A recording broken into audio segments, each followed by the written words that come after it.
여러분 아시다시피 우리 주말 사이에 다양한 이슈를 들을 수가 있었는데 이재명 대통령을 비롯해서 우리나라를 대표하는 기업이 샌프란시스코에 방문을 해서 샌프란시스코 AI 선언을 했습니다. 그러한 종목들이 오늘 연계돼서 시장에 따뜻한 바람을 좀 넣어주고 있는 상황인데요. 크게 반도체, AI 데이터 센터, 피지컬 AI 세 가지 축으로 정리를 할 수 있겠고 가능하면 빨리 이걸 좀 정리해드리면 좋을 것 같아서 첫 번째 페이지로 준비를 해봤습니다. 일단 반도체 관련인데요. 역시 반도체 생태계를 구축하는 데 있어서 우리나라 아니면 이 생태계를 전반적으로 확장할 수 없겠다라는 걸 느낀 샌프란시스코 AI 서밋이었다라는 생각이 듭니다. 삼성전자와 브로드컴, SK, 엔비디아 이렇게 이제 협력한 기업끼리 써놨는데 그러면서 한 9,500달러 규모가 바로 이 숫자이거든요. 이 데이터를 좀 나눠보도록 하겠습니다. 일단 삼성전자와 브로드컴입니다. 향후 5년간 2천억 달러, 이게 우리나라 돈으로 290조 원 정도 되겠습니다. 첨단 메모리 공급하고 AI 칩 파운드리에 협력하는 그런 또 MOU 이런 부분으로 체결을 했고요. SK 엔비디아와는 향후 5년간 7,500억 달러, 이게 우리나라 돈으로 1,085조 원 규모가 될 텐데 첨단 AI 인프라의 전략적 파트너가 되겠다라고 얘기를 했습니다. 그렇기 때문에 이것만 더해도 9,500억 달러가 되겠다라는 점이고요. 이걸 보면서 또 K반도체의 재평가가 이루어질 가능성이 많겠구나라는 느낌, 그런 대목이었습니다. AI 데이터 센터 같은 경우에도 5기가와트나 뭐 200만 장의 GPU 이런 공급, 이런 부분이 얘기가 됐는데 SK텔레콤과 엔비디아입니다. 최대 2기가와트 AI 데이터 센터 구축하고 확장을 하겠다라는 건데 이를 위해서는 엔비디아의 차세대 플랫폼 되겠습니다. 베라루빈 시스템을 우선적으로 할당할 수밖에 없는 그런 서로의 윈윈 관계를 좀 확인해 볼 수 있었고요. 또 엔트로피카 SK텔레콤 국내 AI 데이터 센터 프로젝트를 투자하고 확대하고자 하는 그런 협력 이야기가 오고 갔고요. 또 네이버와 엔비디아 같은 경우에 이제 네이버의 3대 주주가 될 예정입니다. 그러면서 네이버가 오늘 장중에 12%, 23만 원 선 위까지 올라가는 흐름들이 있었죠. 이게 굉장히 중요한 의미가 이제 유상증자, 제3자 배정의 유상증자를 통해서 엔비디아가 네이버에 투자하는 그런 형태가 될 텐데요. 이런 흐름으로 네이버가 좀 급증하는 흐름들이 있었고 고점에서는 상승폭을 좀 줄이고 있습니다만 어쨌든 확실한 호재인 것 같습니다. 어쨌든 유상증자를 통한 엔비디아의 네이버 투자, 그러니까 네이버가 그 주식을 만들어서 엔비디아 주는 거고 엔비디아가 돈을 주면서 네이버에 좀 투자하는 그런 형태가 되겠습니다. 그리고 이제 네이버와 브룩필드라고 해서 브룩필드 같은 경우에는 대체자산 운용사가 되겠는데 함께 100억 달러, 이게 우리나라 돈으로 하면 이제 16조 정도 되는 거죠. 16조가 넘겠죠. 14조 정도. 해서 이제 16조까지 그 규모의 글로벌 AI 팩토리를 구축하겠다라는 내용입니다. 어쨌든 반도체 AI 데이터 센터고 다음 장에 이제 피지컬 AI인데 이쪽은 이제 현대차 그룹과 맺은 그런 협약이다라고 보시면 될 것 같고요. 현대차 그룹과 엔비디아가 이제 로봇을 개발하고 이제 검증하는 그러한 단계라고 보시면 되는데 로봇 레퍼런스 플랫폼을 이제 구축한다라는 이슈가 있고요. 또 이러면서 대학과 스타트업을 개발해서 지원하는 그런 협력, 전략적인 파트너십 이제 맺게 됩니다. 그리고 현대차 그룹과 웨이모 같은 경우에도 자율주행차 파운드리 그런 부분을 이제 발표를 했고요. 삼성 SDS와 엔트로픽이 AI 신규 시장을 공동 발굴해서 또 AI 엔지니어링 이런 부분을 양성하고자라는 약속을 했습니다. 이렇게 어쨌든 긍정적인 소식이 나오면서 AI 인프라 관련주가 이제 월요일 시장에서 그래도 든든한 성장 축이 돼주는 그런 모습을 보여주고 있는데요. 앞으로 이러한 협약대로 K 여러 가지 가치를 평가받고 이 미국 빅테크들과의 협력을 조금 더 가속화할 수 있는 그런 결정적인 계기가 될 수 있을지 눈여겨집니다. 그리고 그동안 증시가 좀 못 가는 흐름들이 있었는데 이런 쪽으로 조금 더 상승부를 뿜을 수 있을지 중요한 기점이다라는 점 말씀드립니다. AI 인프라 관련주에는 훈풍이 불 수밖에 없는 상황인데 사실 여기 이제 추천주라고 해서 이 증권사에서 반도체 탑4를 제시했거든요. 뭐 삼성전자, SK하이닉스, 삼성전기, LG이노텍 이 종목들은 뭐 오늘 반등한다 하더라도 좀 갈 길이 먼 상황입니다. 일단 삼성전자는 한 달간 뭐 33% 빠졌죠. SK하이닉스가 40% 넘게 빠졌고요. 그리고 삼성전기가 한 45% 빠졌고 한 달 동안에 LG이노텍이 60% 이상 급락을 했습니다. 그래서 갈 길은 좀 멀다 이렇게 표현해 볼 수 있을 것 같고요. 다만 이 증권사에서는 그래도 반도체주가 흔들리지 않을 가능성에 대해서 조목조목 나열을 했더라고요. 그것을 알려드리도록 하겠습니다. 첫 번째, 미국 빅테크들이 AI 투자를 지속할 수밖에 없다라는 사실에서 근거를 하고 있습니다. 그러니까 미국 빅테크들은 지난주에도 머니코드에서 좀 말씀드린 바가 있어요.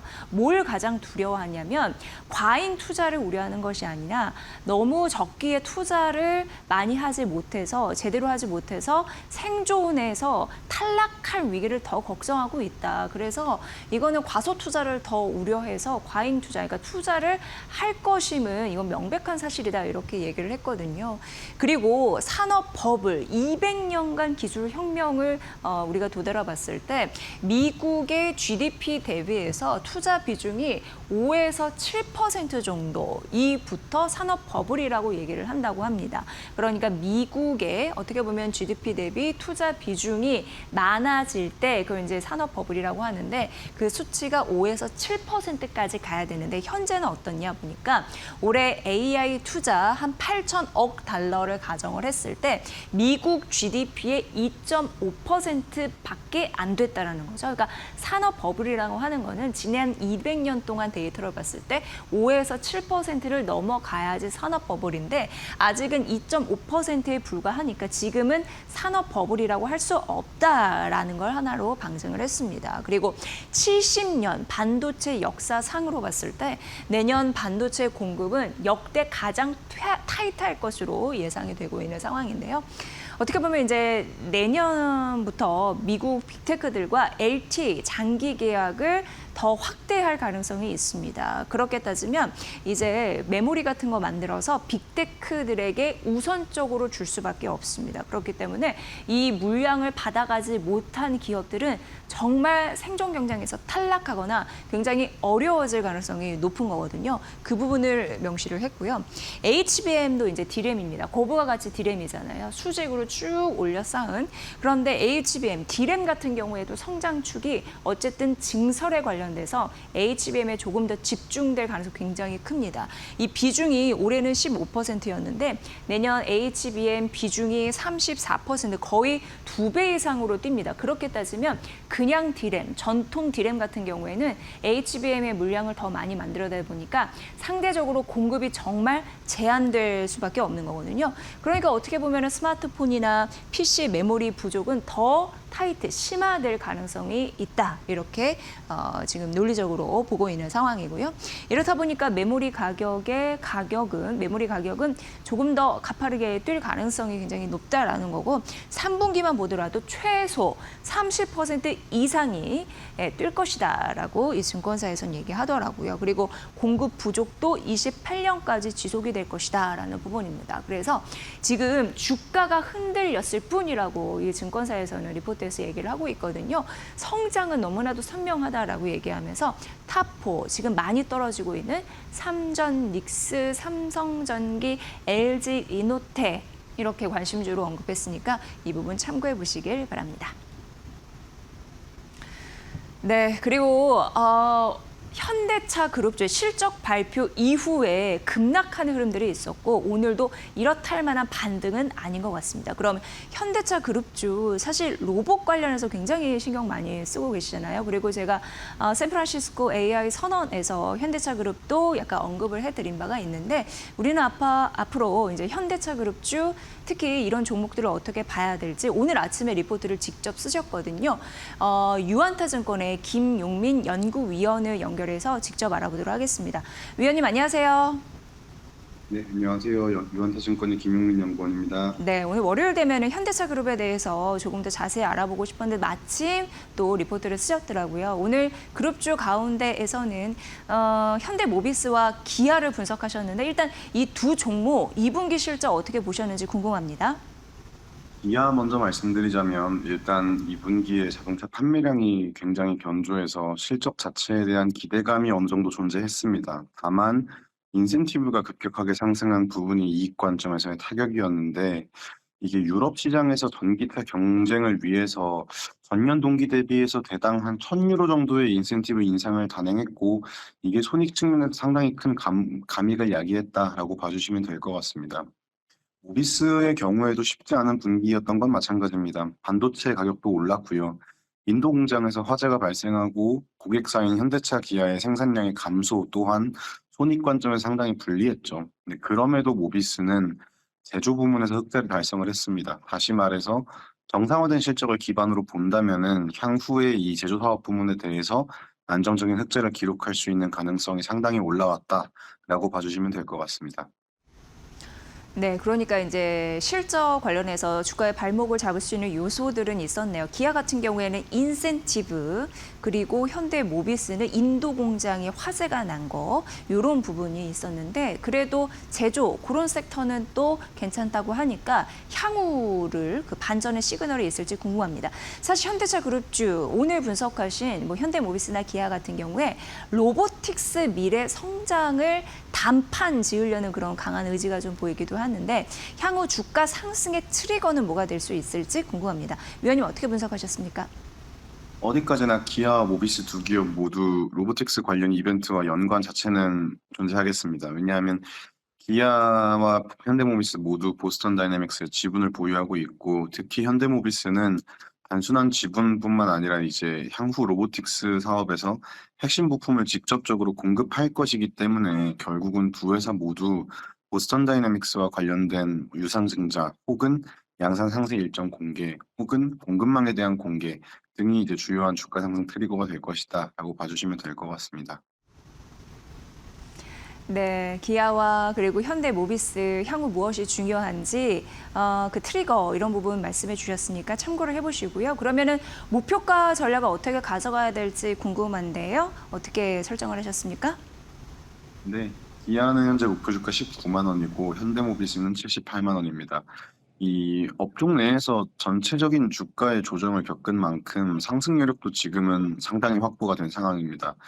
결국 기아와 모비스, 현대모비스를 상대적으로 나눠봤을 때 기아는 완성 시장 내에서 증익을 낼 수 있는 요인이 확인된다면은 좀 더 현대모비스 대비해서 차별화된 주가를 보일 것이고 현대모비스의 경우에는 이 보스턴 다이내믹스에 대한 지분 가치에 대한 계산 이것을 넘어서서 로보틱스 부품 사업에 대한 향후 계획, 로드맵을 좀 더 자세히 제시할 경우에 해당 사업에 대한 적정 가치를 인정받을 수 있겠다라고 봐주시면 될 것 같습니다. 네, 여러분들 앞으로 이 주가 판단하실 때 기아는 증익 이런 부분과 현대 모비스는 이 자동차 부품 관련해서 그리고 로봇 부품 이런 부분으로 또 치환이 가능하겠죠. 여기에 따른 로드맵이 좀 확실하게 나올 수 있을지 그걸 주목하시면서 바라봐라라고 하면서 목표 주가 제시해 주셨습니다. 위원님 잘 들었습니다. 네, 감사합니다. 네, 현대차 그룹 실적 발표 이후에 주가가 좀 헤매고 있는데 앞으로 우리가 전략을 어떻게 세워야 될지 자세하게 현대모비스와 기아를 통해서 알아봤고요. 유한타증권의 김용민 연구위원의 분석으로 함께 하셨습니다. 자, 그럼 이에 더해서 조금 더 추가적으로 알아볼 수 있는 게 있더라고요. 기아부터 살펴보도록 하겠습니다. 대부분의 증권사가 어쩔 수 없이 이 목표 주가를 좀 떨어뜨린 흐름들은 있더라고요. 기아도 25만 원으로 기존 대비해서 이 증권사 같은 경우에는 16%좀 키높이를 낮췄다 이렇게 보시면 될 것 같고요. 그래도 그 하이브리드 쪽에 고수익 전기차 이쪽은 괜찮아지고 있는 상황이고 그리고 휴머노이드 자율주행 쪽으로 재원을 좀 확보해 두고 있다라는 점도 언급이 됐습니다. 앞서서 김용민 연구위원이 기아와 현대모비스 같은 경우에는 보스턴 다이내믹스 지분이 있고 현대모비스 같은 경우에는 직접 그런 부품도 공급하기 때문에 주가 상승의 트리거가 된다라는 굉장히 좀 인상적이었는데요.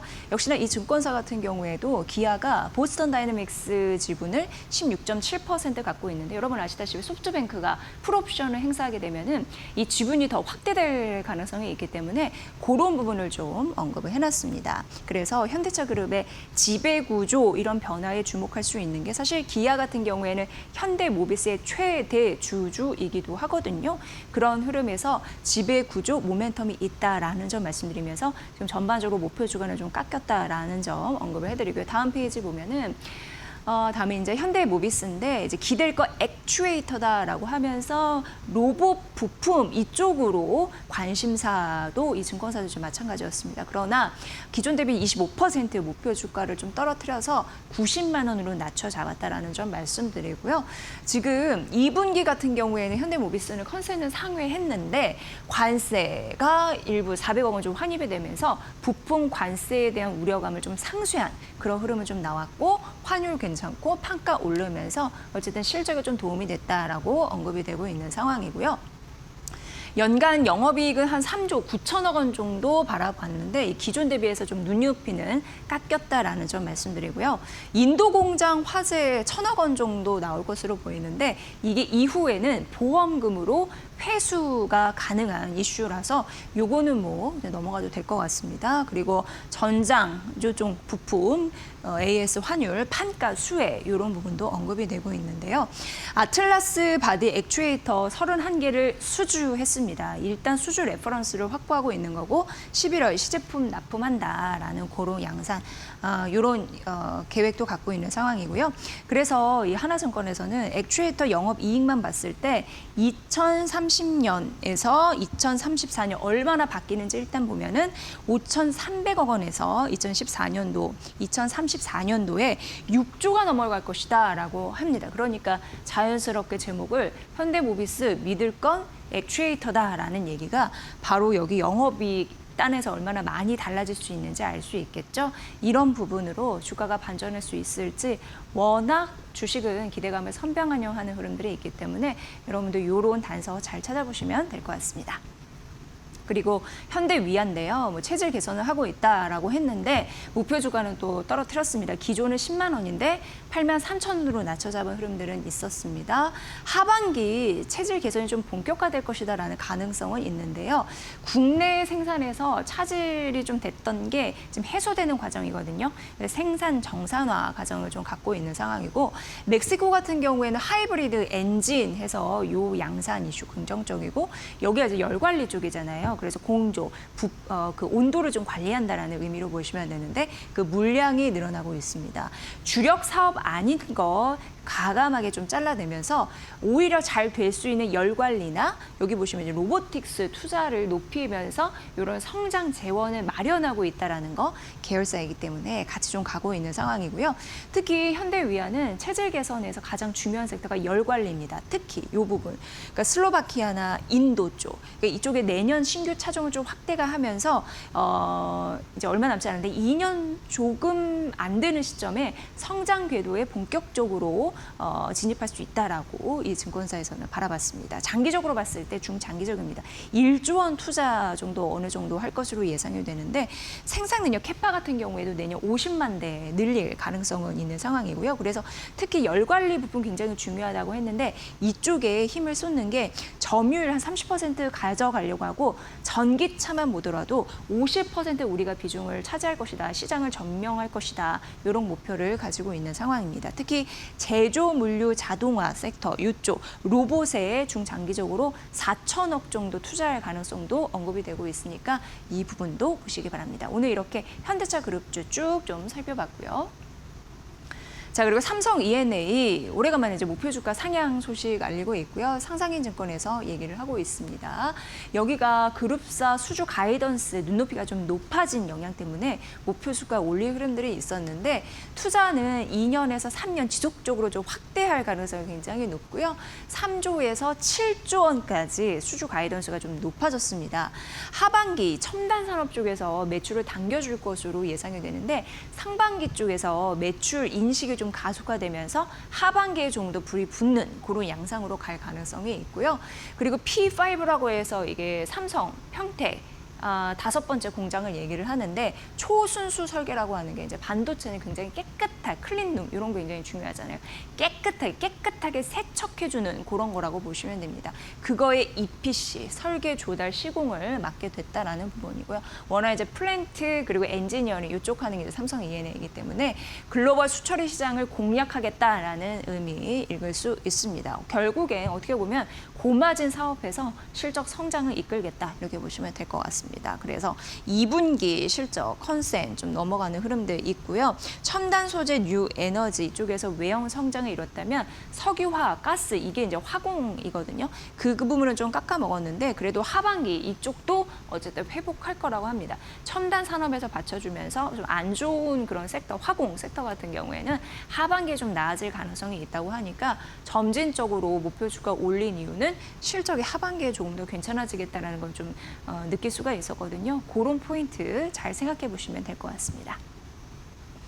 그리고 이제 마지막으로 이제 국도화학인데 여기가 이제 에폭시 글로벌 1등이라고 합니다. 그래서 하나증권에서는 그러니까 제가 웬만큼 증권사에서 새롭게 게시하는 종목에 대한 리포트 소개를 해드리고 있는데 국도화학이 최근 시장에서 오늘 처음 소개된 그런 종목이거든요. 그러니까 새롭게 그 연구원이 목표 주가를 제시한 그런 종목이라 최근 들어서 근데 그 대표적인 국도화학이 있어서 소개를 해드리는 거고요. 여기에 보면 에폭시 생산 능력이 60만에서 이게 아무래도 한 2015년 정도 됐었을 텐데 그거에서 올해 한 100만 톤으로까지 올렸으니까 시장 점유율 15%에 글로벌리 에폭시 1등이다 이렇게 보시면 될 것 같고요. 4년간 좀 좋지 않았는데 회복 국면이고 왜냐하면 경쟁사에서도 폐쇄하고 이게 증설하지 않았기 때문에 자연스럽게 잘 버티다 보니까 긍정적인 흐름들이 이제 볼 수 있다라는 거고요.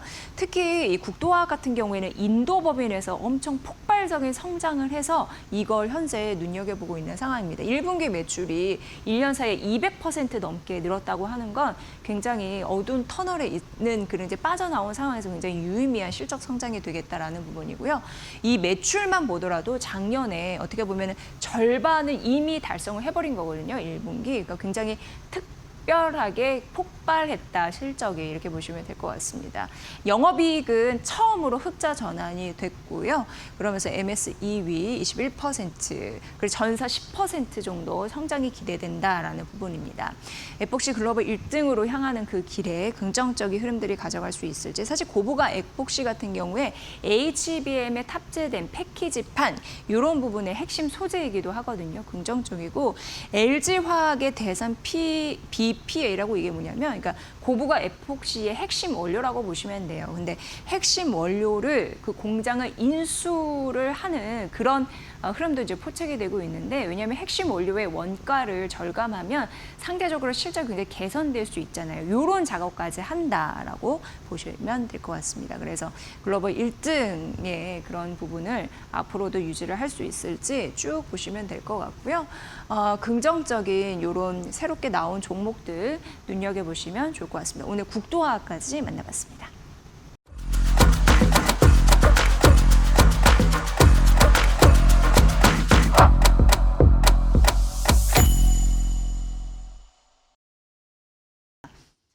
일단 기본적인 이 흐름을 잘 아는 게 굉장히 중요한데 AI 건설 투자 붐 관련해서 이 투자를 잘 할 수 있는 여력에 대해서 살펴볼 텐데 대한민국이 주인공이 될 수밖에 없는 이유가 있다고 하더라고요.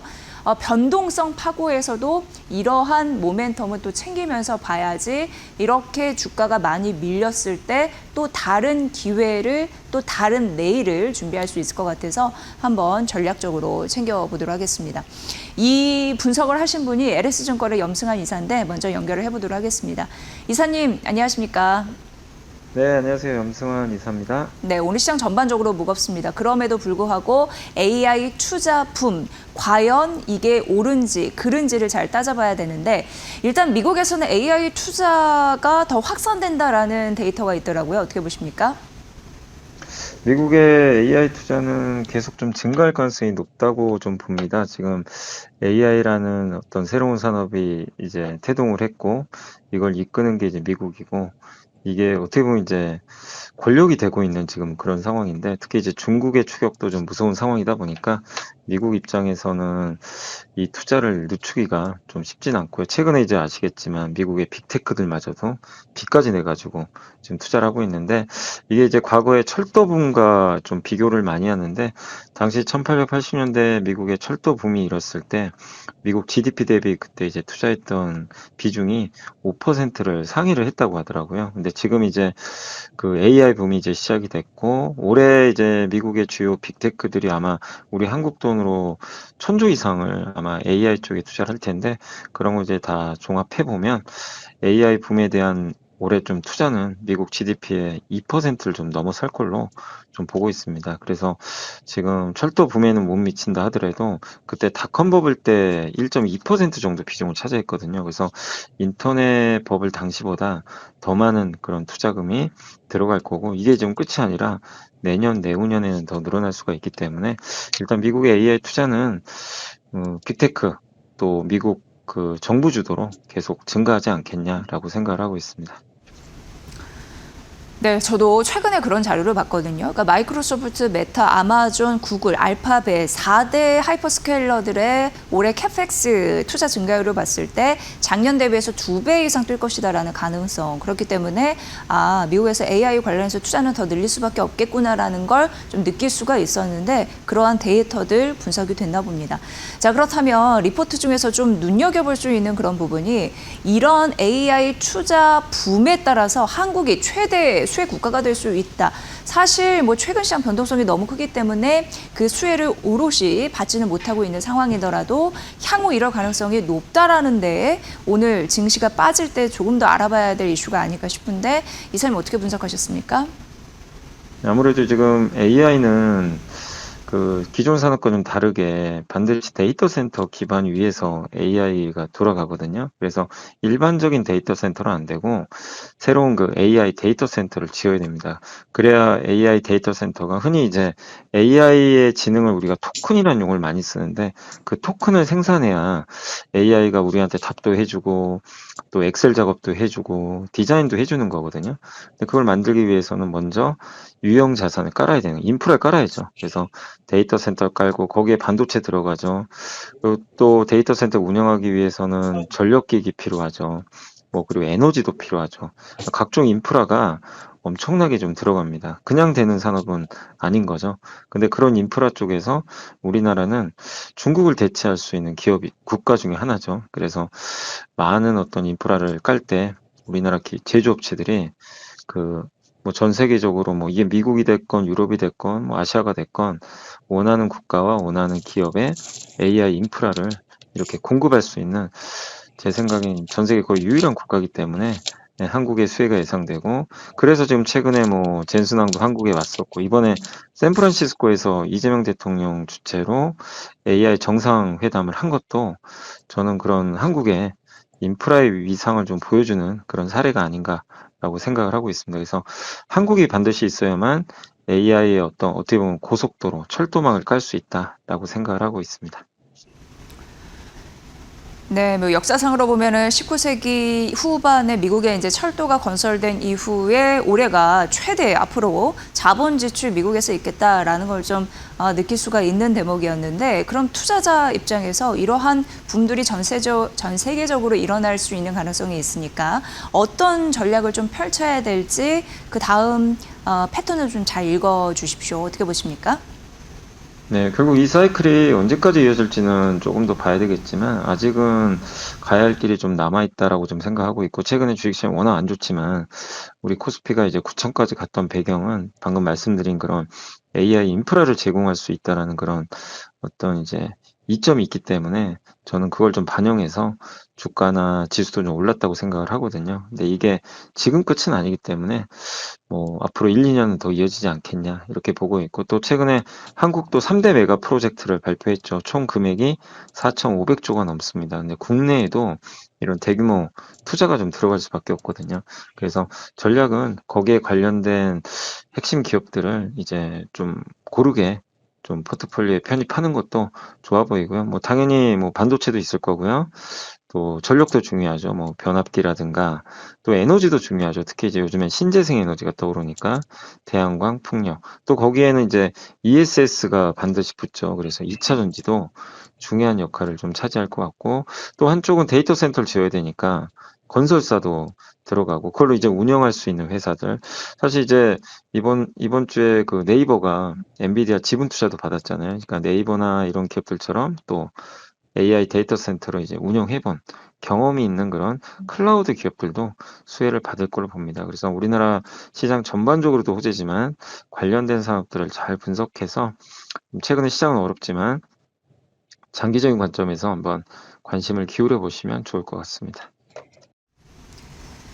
네, 오늘 첫 번째 전화 연결의 핵심 코드는 머니 코드는 글로벌 국가에서 제조업 투자를 확대하고 있다라는 팩트 그리고 앞으로의 그 가능성이 굉장히 높은 그런 분석이었습니다.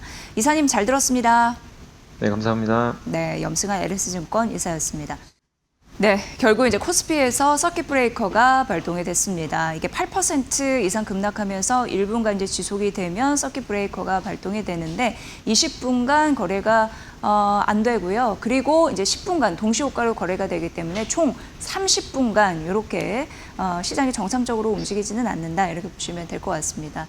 앞서서 뭐 창신 메모리 반도체 IPO 이슈도 말씀드렸지만 오늘 사실 반도체가 급락한 데 따른 여러 가지 조정의 빌미가 복합적으로 시장을 압박한다라고 보시면 될 것 같습니다. 왜냐하면 엔비디아에서도 오픈 AI가 AI 데이터 센터 관련해서 자금을 조달하는데 보증을 검토한다라는 소식이 최대 2,500달러 그런 규모로 얘기를 했잖아요. 근데 이게 역시나 예전에 AI 시대에 초반에 시장에 급락을 줬던 순환 투자에 대한 또 리스크로 발동이 되고 있는 상황입니다. 쉽게 얘기해서 그러니까 엔비디아가 다른 기업에 자금을 조달해주고 이 기업이 엔비디아의 칩을 쓰면서 AI 수요와 기업 가치를 인위적으로 끌어올리는 것이 아니냐. 이렇게 또 시장이 반응할 수 있는 거고요. 그리고 앞서서 앞으로 미국에서도 AI 투자를 확대하면서 우리나라가 대표적인 수혜가 될 수 있다라는 연결고리를 설명해 드렸는데 어찌됐건 자금을 많이 조달을 해야 됩니다. 그러면서 회사채를 발행하고 과연 현금이 있을 수 있겠느냐라는 걱정 오늘 시장 전반적으로 조정의 빌미가 되고 있다는 점 말씀드리면서 기관의 리밸런싱 이런 부분 때문에 삼성전자, SK하이닉스 급락을 가져오는 이런 복합적인 원인 때문에 반도체주가 급락하고 있다는 걸 좀 한번 정리를 해드리도록 하겠습니다. 오늘 머니코드는 어차피 저희가 AI 시대에 전반적으로 오늘 특집을 준비했기 때문에 이렇게 리스크 있는 시장에서 용이 될 가치는 있는데 승천하지 못하고 굉장히 잠을 자고 있는 종목을 중심으로 스토리텔링을 해드릴 테니까 한번 들어보시죠. 일단 KB증권에서는 LG이노텍 목표 주가를 떨어뜨리지 않고 가장 공격적으로 200만 원으로 유지를 했거든요. 근데 사실 LG이노텍 같은 경우에는 국내 증권사에서 90만 원으로 목표 주가를 떨어뜨리는 증권사도 있었습니다. 그리고 대부분 110만 원, 120만 원까지 낮추는 그런 증권사가 있었는데 그래도 꿋꿋이 떨어뜨리지 않고 목표 주가를 200만 원으로 KB증권을 유지를 했더라고요. 그 이유가 좀 궁금했습니다. 그래서 오늘은 이러한 종목들을 용이 될 가능성은 있지만 수천하지 못하고 잠자는 종목들 과연 그러면 이런 변동성의 파고를 넘은 이후에 시장이 좀 갈 수 있을 때 그때 폭발적인 힘을 발휘할 수 있는 지에 대한 그런 스토리텔링을 들어보시면 될 것 같습니다. LG이노텍입니다. KB증권에서는 오늘 14% 이상 급락을 하니까요. 주가가 직전 고점 대비 66% 그러니까 70% 이상 빠진 LG이노텍에 대해서 분석하셨다라고 보시면 되고요. 이렇게 LG이노텍이 떨어진 이유는 굳이 찾자면 AI 투자에 대한 우려감도 있었고 창신 메모리 반도체를 갖다가 붙인 그런 이유도 있었고 또 아이폰 쪽에서 판매가 둔화가 되면서 여기가 워낙 이제 광학 솔루션 그쪽으로 특화된 사업이다 보니까 영향을 미치지 않을까라는 우려도 있었다라는 점 말씀드립니다. 그런데 200만 원으로 목표 주가를 흔들지 않은 이유는 애플이 어쨌든 고가 아이폰 프로나 프로 맥스 이쪽에 앞으로 판매를 집중하면서 지금 우려감을 불식시킬 수 있는 요인이 있을 수 있다라고 얘기를 했거든요. 그리고 여기에서 애플 업그레이드 출시 28일부터 이제 시작이 되는데 이게 뭐냐면 일반 아이폰을 쓰시는 분들이 월 일정 부분의 요금을 내면은 업그레이드 프로 요런 모델을 쓸 수 있게끔 해주는 겁니다. 그러니까 어떻게 보면은 고가의 폰에 진입하고 싶으신 분들, 비용이 부담되시는 분들에게 비용 부담을 낮춰주면서 고가 폰으로 좀 이동할 수 있는 수요에 룸을 벌어준다라는 데 의미가 있을 수 있겠습니다. 그러니까 쉽게 얘기해서 고가 모델 교체 수요를 앞당길 가능성이 있다라는 거고요. 애플의 광학 솔루션 모듈 이쪽으로 공략하고 있는 LG 이노텍이 사실상 최대의 수혜 업체가 될 가능성이 있다라고 언급을 했습니다. 하반기 같은 경우에도 실적은 괜찮을 것으로 봤더라고요. 이거 보면 한 53% 성장될 가능성이 있는 거고 3분기가 한 3천억 원, 4분기가 5천억 원까지 나오거든요. 그러니까 4분기는 실제적으로 사상 최대의 실적을 낼 가능성이 있다라고 언급이 됐습니다. AI 반도체 기판 쪽 워낙 이제 잘하기 때문에 여기 보면 이제 영업 이익률만 보더라도 15에서 20% 성장 가능성이 있다라는 건데 광학 솔루션 애플에서 굉장히 특화된 사업 모델이고 애플이 잘 되면 최대 수혜를 입을 가능성이 있다라는 언급을 해드렸는데 광학 솔루션이 물량도 그렇고 가격이 동시에 개선되면서 긍정적인 실적을 물어다 줄 가능성이 있다라는 겁니다. 이 때문에 대부분의 증권사는 목표 주가를 떨어뜨렸는데도 괜찮다, 반전의 시그널이 언젠가 나올 것이다라고 하면서 목표 주가 200만 원 유지를 했으니까 이 부분 좀 참고해 보시면 될 것 같습니다. 어쨌든 수주 받쳐주고 실적 받쳐주고 이게 흔들리지 않았다라고 언급을 했습니다. 네, 그리고 이오테크닉스도 두 자릿수 오늘 하락세를 보이고 있는데요. 실적을 좀 분석해 드리면서 기존 제품은 부활의 신호탄을 쐈다라고 하더라고요. 그 이슈를 좀 설명해 드리도록 하겠습니다. 2분기 같은 경우에는 뭐 좋은 게 있었고 안 좋은 게 있었습니다. 일단 안 좋은 거. 어떻게 보면 이오테크닉스의 성장 동력이 될 수도 있는 그런 존재라고 인식됐던 신규 장비 어닐링. 이거는 이제 뭔가 이렇게 따뜻하게 이제 예열을 해주면서 전기가 반도체에 잘 흐르게 해주는 뭔가라고 보시면 되고요. 커팅, 이제 자르는 거죠. 이 신규 장비 매출이 사실상 조금 인식이 좀 지연됐습니다. 그러니까 이런 부분이 잘 안 났다라고 보시면 되고 대신 기존 제품이 부활한다고 말씀드렸잖아요. 근데 레이저 마커라고 해서 그러니까 그 반도체를 약간 이렇게 찍는다, 찍어서 뭔가를 이제 무늬나 모양을 낸다 이렇게 보시면 되는데 그 레이저 마커와 PCB 장비는 오히려 좀 잘했다. 그러니까 2분기에 신규 장비는 좀 매출이 좀 나오는 게 좀 지연된 흐름들이 있었지만 기존 제품 레이저 마커나 PCB 장비는 오히려 잘 나와줘서 이게 좀 선방을 했다라고 보시면 될 것 같습니다. 그러면서 이오테크닉스는 사실상 내년에 정말 실적에 대한 기대감이 좀 크더라고요. 큰 폭으로 성장 가능하다라고 IM증권에서는 얘기를 했습니다. 지금 기존 제품이 부활을 하고 있다라고 하는데 두 가지로 얘기를 해볼 수 있을 것 같습니다. 첫 번째 레이저 마커, 그리고 두 번째 PCB 드릴. PCB 드릴 같은 경우는 인쇄 회로 기판에 이제 얇게 아주 작은 구멍을 뚫는 그런 거라고 보시면 될 것 같고요. 일단 레이저 마커 부활을 보시면 매출이 이게 120억 원에서 이것만 하더라도 24년도 1분기였거든요. 그런데 올해 2분기에 600억 원까지 올라와 있는 그런 매출단의 성장 볼 수가 있는 상황이고요. 리드타임 6개월이라고 하는데 이게 뭐냐면 이제 주문을 해서 제품을 받기까지의 타이밍이라고 보시면 되는데 그게 6개월 정도 걸린다고 합니다. 그렇기 때문에 고객사에서 장기적으로 계약을 맺으면서 이것도 이제 반도체 그 삼성과 SK 하이닉스랑 좀 비슷한 거죠. 판가가 올라갈 수 있다라는 가능성. 고객에서 장기 계약 맺자라는 건 인기가 많다라는 거니까 오히려 제품 가격을 올릴 가능성이 있다라는 데에 초점을 맞췄더라고요.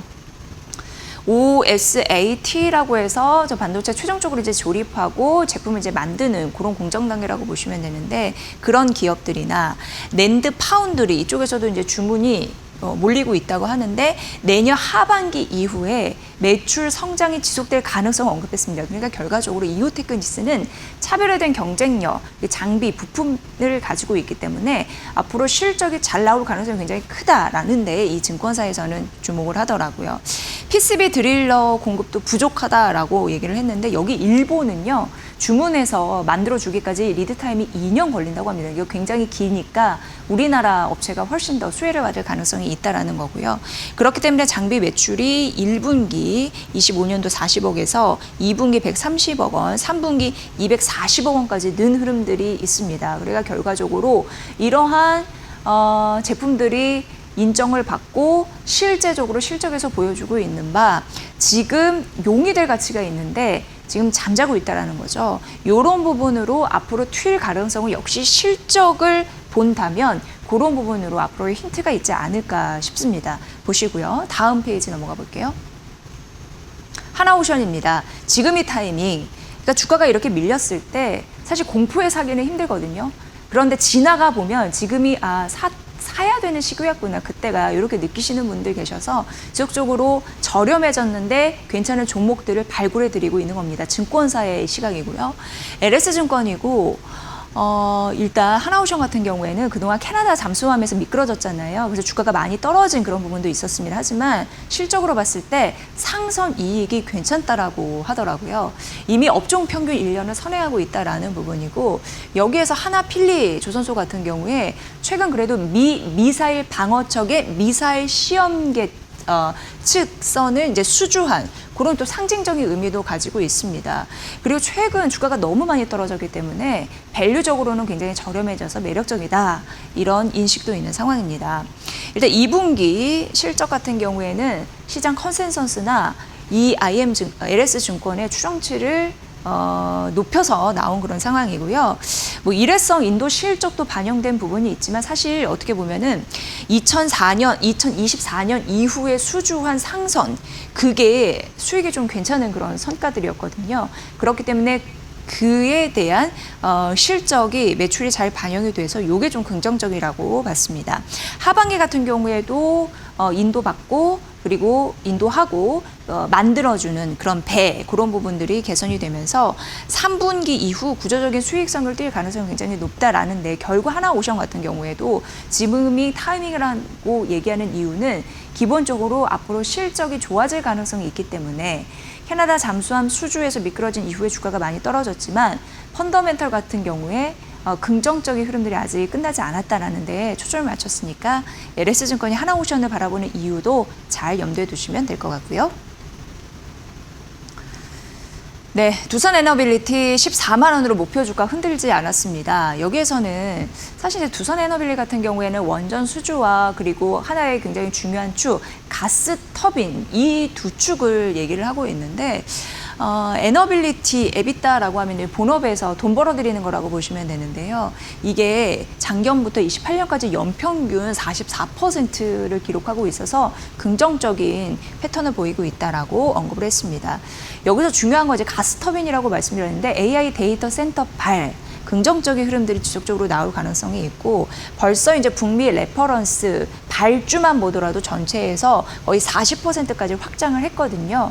그래서 여기에서 레퍼런스를 확보한 부분이 추가적으로 수주를 더 당길 수 있는 힘이 될 수 있다라는 가능성을 언급을 했고요. AP1000이나 APR1400 같은 건 이제 모델명입니다.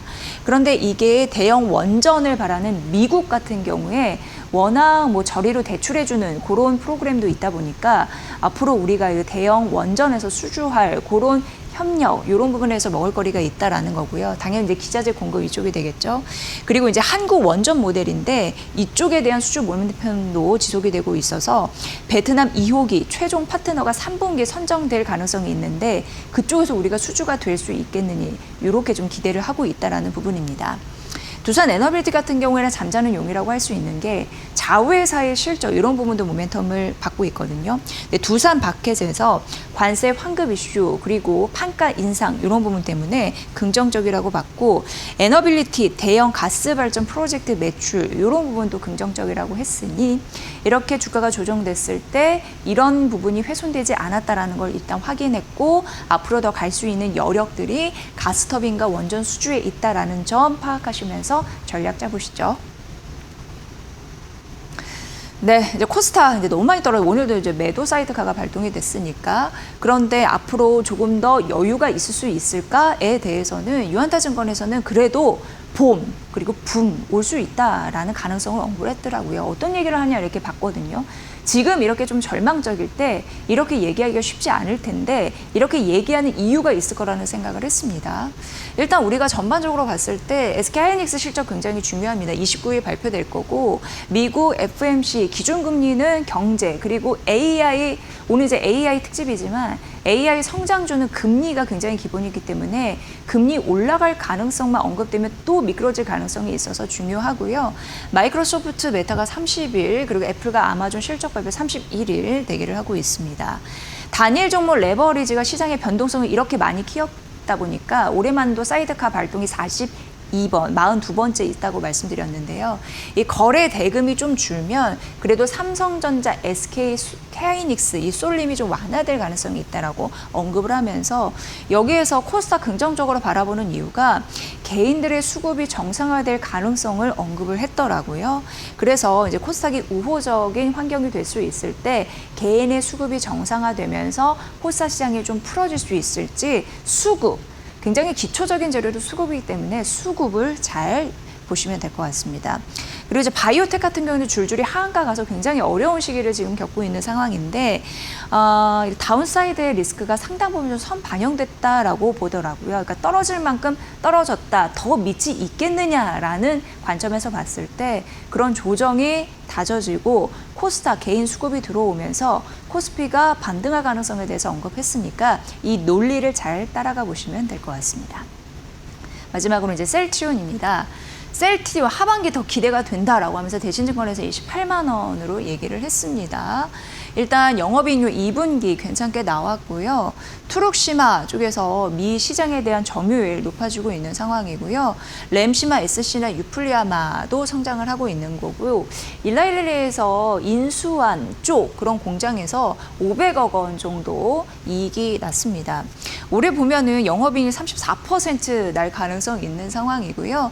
그리고 1조 한 9천억 원 가까이 실적을 내겠다라는 가능성이 언급이 됐습니다. 신약 모멘텀이 있는데 비만 치료제 이런 부분으로 비임상 발표 진행될 거고요. 또 임상 진행하고 있는 치료 물질에 대해서도 발표 앞두고 있으니까요. 하반기, 상반기는 좀 어려울지라도 하반기는 풀릴 만한 요소가 있다라는 데에 시장을 바라보시면서 셀트리온도 주가 전략 계산해 보시면 될 것 같습니다.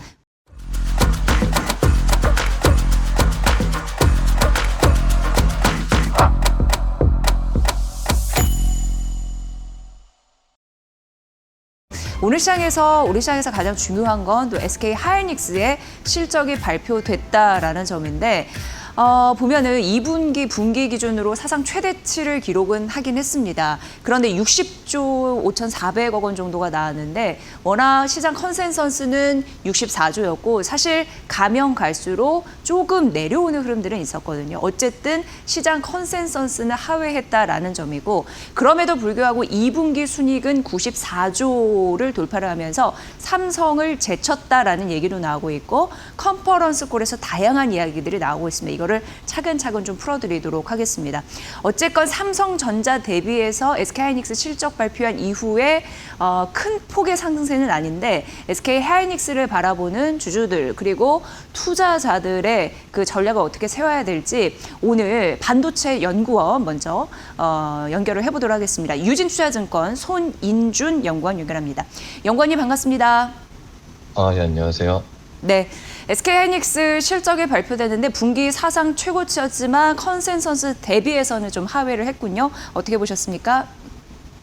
최근에 이제 하이닉스가 전반적으로 디램 가격이 경쟁사 대비 약했던 것들에 대해서 시장에서 인식을 하고 있어서 눈높이가 60조 초반 정도로 형성이 되긴 했었습니다. 그래서 그런 부분에서는 좀 미리 알고 있던 부분이기 때문에 이제 평균적인 컨센서스보다 눈높이가 많이 낮아져 있었고 그래서 오늘 나온 실적 수치 자체는 이제 주가에 그렇게 부정적인 요소는 아닐 거라고 보고 있습니다.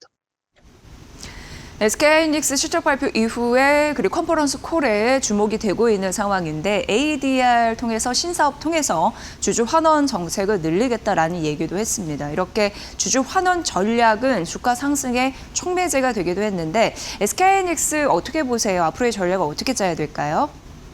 일단은 지금 업황 자체는 크게 문제는 없고요. 그리고 이제 2분기 실적이 좀 아쉬운 거는 사실이긴 한데 하반기 가격 협상은 생각보다 잘 진행되는 걸로 보입니다. 그래서 근본적으로는 지금 AI 캐펙스 자금 조달에 대한 이슈로 주가 조정을 받는 건데 이 AI 쪽 분위기가 좀 좋아진다면 주가는 뭐 반등이 충분히 가능하다고 보고 있고 회사 측에서는 이제 LTA에 대한 보다 좀 디테일한 내용 공유와 주주환원을 예정을 하고 있기 때문에 그런 부분이 이제 주가에 긍정적인 효과를 줄 거라고 생각은 하고 있습니다. 네, 뭐 디램 가격도 전분기 대비해서 30% 인상됐다라고 얘기했고 LTA 이런 부분으로 기본 한 5년간 장기 계약을 맺으면서 현재 한 10여 국가 협력을 맺고 있다라는 얘기도 했고 앞으로도 순차적으로 그럴 가능성이 높다라는 데에 좀 초점을 맞추는 그런 콩쿨의 내용까지 들을 수가 있었는데 오늘 삼성전자가 SK 하이닉스 대비해서 상승폭이 좀 있습니다. 삼성전자 역시 주주 환원에 대한 긍정적인 전망들이 나오고 있는데 삼성전자 전략 어떻게 가져가면 또 좋을까요? 또 듣고 싶습니다. 삼성전자는 전반적으로 좀 경쟁사 대비 높은 가격대를 계속 유지를 할 걸로 보여서 실적으로 보나 이제 주주환원 강도로 보나 이제 더 매력적이라고 좀 보고 있습니다. 그래서 아까 말씀드렸다시피 이제 AI 쪽 우려가 좀 완화되면은 좀 더 탄력적인 주가 상승은 가능하다고 보고 있습니다. 네, SK하이닉스, 삼성전자 모두 실적과 그리고 긍정적인 주주 환원 정책 이런 부분이 매력적이다라고 말씀을 해주셨는데 지금이 저점 매수의 기회가 될 수 있을지 여러분들 잘 간파해 보시는 그런 전략 한번 참고를 해보시면 될 것 같고요. 손인주 연구원님 잘 들었습니다. 고맙습니다. 감사합니다. 오늘은 별일이 없으면 종가가 플러스로 마감이 될까라고 기대할 수 있는 과거 통계가 있는데요. 어제 우리 시장이 완전히 급락을 했습니다. 그러니까 서킷 브레이커가 걸렸죠. 그런데 코스피가 서킷 브레이커가 걸리고 종가가 마이너스 10% 이상 밀려서 마감되게 되면 그 다음 날 그러니까 오늘이죠. 종가가 플러스로 끝날 확률이 높다라고 과거 데이터상 그러고 또 6월 들어서 코스닥 같은 경우에는 5% 급락했을 경우에 그 다음 날 코스닥 지수가 종가 기준으로 플러스로 마감될 확률이 크다라는 분석 데이터 있었는데 그게 오늘 이루어질 수 있을지는 보셔야 됩니다. 장 초반에 제가 말씀드린 대로 오프닝 때 또 미국과 이란의 교전 이런 부분이 다시 불거졌기 때문에 그게 또 시장을 누를 수 있을 수 있는 요인임을 알고 오늘 어쨌든 과거 데이터상 종가의 힘이 있을지는 바라보시면 될 것 같고요. KB증권에서 오늘 아침에 리포트를 냈는데 좀 반가운 그런 대목을 소개를 했더라고요. 그래서 소개를 해드리면 반도체가요. V자 반등이 곧 가시화될 시점이다라는 얘기를 했거든요. 너무나 많이 우리 지수가 빠졌기 때문에 거기에서 착안을 해보면 오늘은 29일입니다. 그러니까 7월 1일부터 28일까지의 데이터를 보면 코스피가 거의 30% 급락을 했거든요. 28.9% 정확히 급락을 했습니다. 그런데 이 수치가 어마어마한 게 IMF 그러니까 1997년도 10월에는 한 27% 정도 빠졌고 글로벌 금융위기는 2008년도인데 그때 23에서 24% 급락했거든요. 그런데 7월 코스피가 28% 넘게 급락했으니까 정말 어떻게 보면 최초입니다. IMF나 글로벌 금융위기를 넘어서 월간 기준으로 최대 낙폭을 기록했던 정말 어떻게 보면 굉장히 힘든 우리가 7월을 보내고 있다 이런 부분입니다. 시장에서는 이유가 있었습니다. 이렇게 빠진 데에는 첫 번째 AI 인프라 투자가 지속이 될 수 있을까 이 부분인데 왜냐하면 빅테크가 투자를 많이 해죠. 그리고 돈 빌려서 어쨌든 뭔가를 합니다. 그런 차입금이 늘어날수록 AI 인프라 투자 계속 할 수 있겠느냐 이런 우려감이 있다는 건데 투자가 이후에 없어지면 어떡하지? 끊기면 어떡하지라는 우려인데 그 우려를 하지 않아도 된다라고 하면서 이 증권사에서는 얘기하거든요. 그 근거로 보면 200년 동안 기술혁명이 전 세계적으로 있었지만 산업 버블이라는 거는 미국 GDP 대비해서 5에서 6% 비중일 때 산업 버블이라고 얘기했다라는 거죠. 그런데 지금은 올해 AI 투자를 미국 GDP 비중으로 살펴보면 2.5% 수준밖에 되지 않으니까 산업 버블 5에서 7% 이 정도까지는 아니니까 지금 산업 버블을 얘기하는 게 너무 이르다라는 데이터를 언급을 했습니다. 그리고 어제 사실 이번 주 들어서 디램이고 세계 4위의 디램 업체인 중국 창신메모리 반도체가 이제 상장을 하면서 그쪽으로 수급을 쫙 빨아들이는 것이 아닌가라는 우려감도 있었고 중국산 DUV 노광 장비가 이제 공개가 되면서 시장에 좀 바짝 긴장하는 흐름들이 있었는데 결과적으로 이것을 이 증권사에서 어떻게 얘기하면 시장이 어느 정도 예상하는 기술 수준인 바 사실상 영향력이 제한적이다라고 보고 있었습니다. 앞으로 이게 시장에서 통하려면 성능도 중요하고요. 그리고 수율. 사실 만들어가지고 제대로 못 쓰면 수율이 굉장히 낮은 거라서 이거 불량품을 생산해내는 거죠. 이런 수율도 이제 시험대에 오르게 되고 전반적으로 고객 인증이 앞으로 필요한 단계이다라고 언급을 했습니다. 그래서 어쨌든 여러 가지 뭐 공개가 되고 상장이 되는 건 좋은데 시장에서 평가를 받아야 된다. 상업적 경쟁력 검증 단계이다. 근데 우리나라는 사실 여러 가지 단계를 다 거친 이후에 지금의 모습이 있는 거라서 첨단 반도체 산업에서는 굉장히 경쟁력 차이가 난다라고 기술적인 우위에 우리가 있다라고 얘기하는데 이 중국산 제품이나 기업도 그런 과정을 거쳐야 되는 바 당장은 큰 문제는 없을 것이다라고 이 증권사에서는 변론을 하고 있었습니다. 가격 자체가 너무 많이 빠졌어요. 그러니까 대형주 같은 경우에는 반도체 대형주가 평균 고점 대기 반토막, 딱 반토막이 났거든요. 51%나 빠진 흐름들이 있었고 그래서 PER이 4배까지 떨어졌는데 삼성전자나 SK 하이닉스나 모두 3.78배 이런 4배 밑까지 떨어졌기 때문에 저점 매수에 대한 그런 매력적인 포인트는 있다라고 언급을 했습니다. 그래서 반도체 같은 경우에는 내년에 이례적으로 굉장히 타이트한 공급이 제한되기 때문에 수요는 미친 듯이 몰리는데 그런 흐름으로 앞으로도 메모리 수요가 가속이 되면서 공급 부족 현상이 일어나가지고 굉장히 크다라고 본 바 반도체는 V자 받는 가시권에 진입을 했는데 삼성전자와 SK하이닉스, 삼성전기, LG 이런 데 많이 지금 점수를 잃었었잖아요. 그런 부분으로 매력적인 역시나 최선호주 흔들리지 않았다라고 언급을 했습니다. 결과적으로 펀더멘털이 흔들리지 않았는데 주가가 많이 깎였기 때문에 올라갈 때 V자 반등의 힘이 있다라는 거죠. 이 증권사가 반도체를 바라보는 시각 한번 참고해 보시면 될 것 같습니다. 네, 그리고 이제 BESS라고 해서 오직 너만 믿는다 이런 얘기로 한국투자증권이 리포트를 썼는데 괜찮더라고요. 그래서 소개를 좀 해드리도록 하겠습니다. 지금 미국 쪽에서 데이터 센터 전력난 굉장히 심한 거 아시죠? 그런데 데이터 센터에 전력을 공급해주는 그런 전략들이 변하고 있습니다. 그 변하는 이유에 대해서 기술을 했고요. 결과적으로 데이터 센터 전반적으로 전력이 굉장히 필요한데 그것을 얻기 위해서는 이 조합밖에 없다고 합니다. 신재생 에너지와 BESS, 배터리 에너지 저장 장치 이 두 개의 조합뿐이다. 이렇게 명쾌하게 좀 제시를 했더라고요. BESS가 왜 필수적인가를 봤더니 가스 발전 연계해서 데이터 센터 출력 안정. 그러니까 쉽게 얘기해서 지금 여러 가지 뭐 에너지 같은 경우도 들쭉날쭉한데 제대로 안정적으로 저장해서 출력하는 그런 시스템을 단기적으로 공급할 수 있는 여력은 BESS밖에 없다라고 얘기를 하면서 가스터빈 같은 경우에도 안정적으로 출력을 하기 위해서 BESS 힘이 절대적이다 이렇게 언급을 했습니다. 하반기 들어가면 이제 하반기가 시작이 됐으니까 LG 에너지 솔루션과 삼성 SDI 이런 종목들이 결과적으로 BESS 수주에 대한 탄력을 받으면서 갈 수 있는 확률이 굉장히 높은 대형주다라고 언급을 했으니까 관심주들 챙겨보시면 될 것 같고요.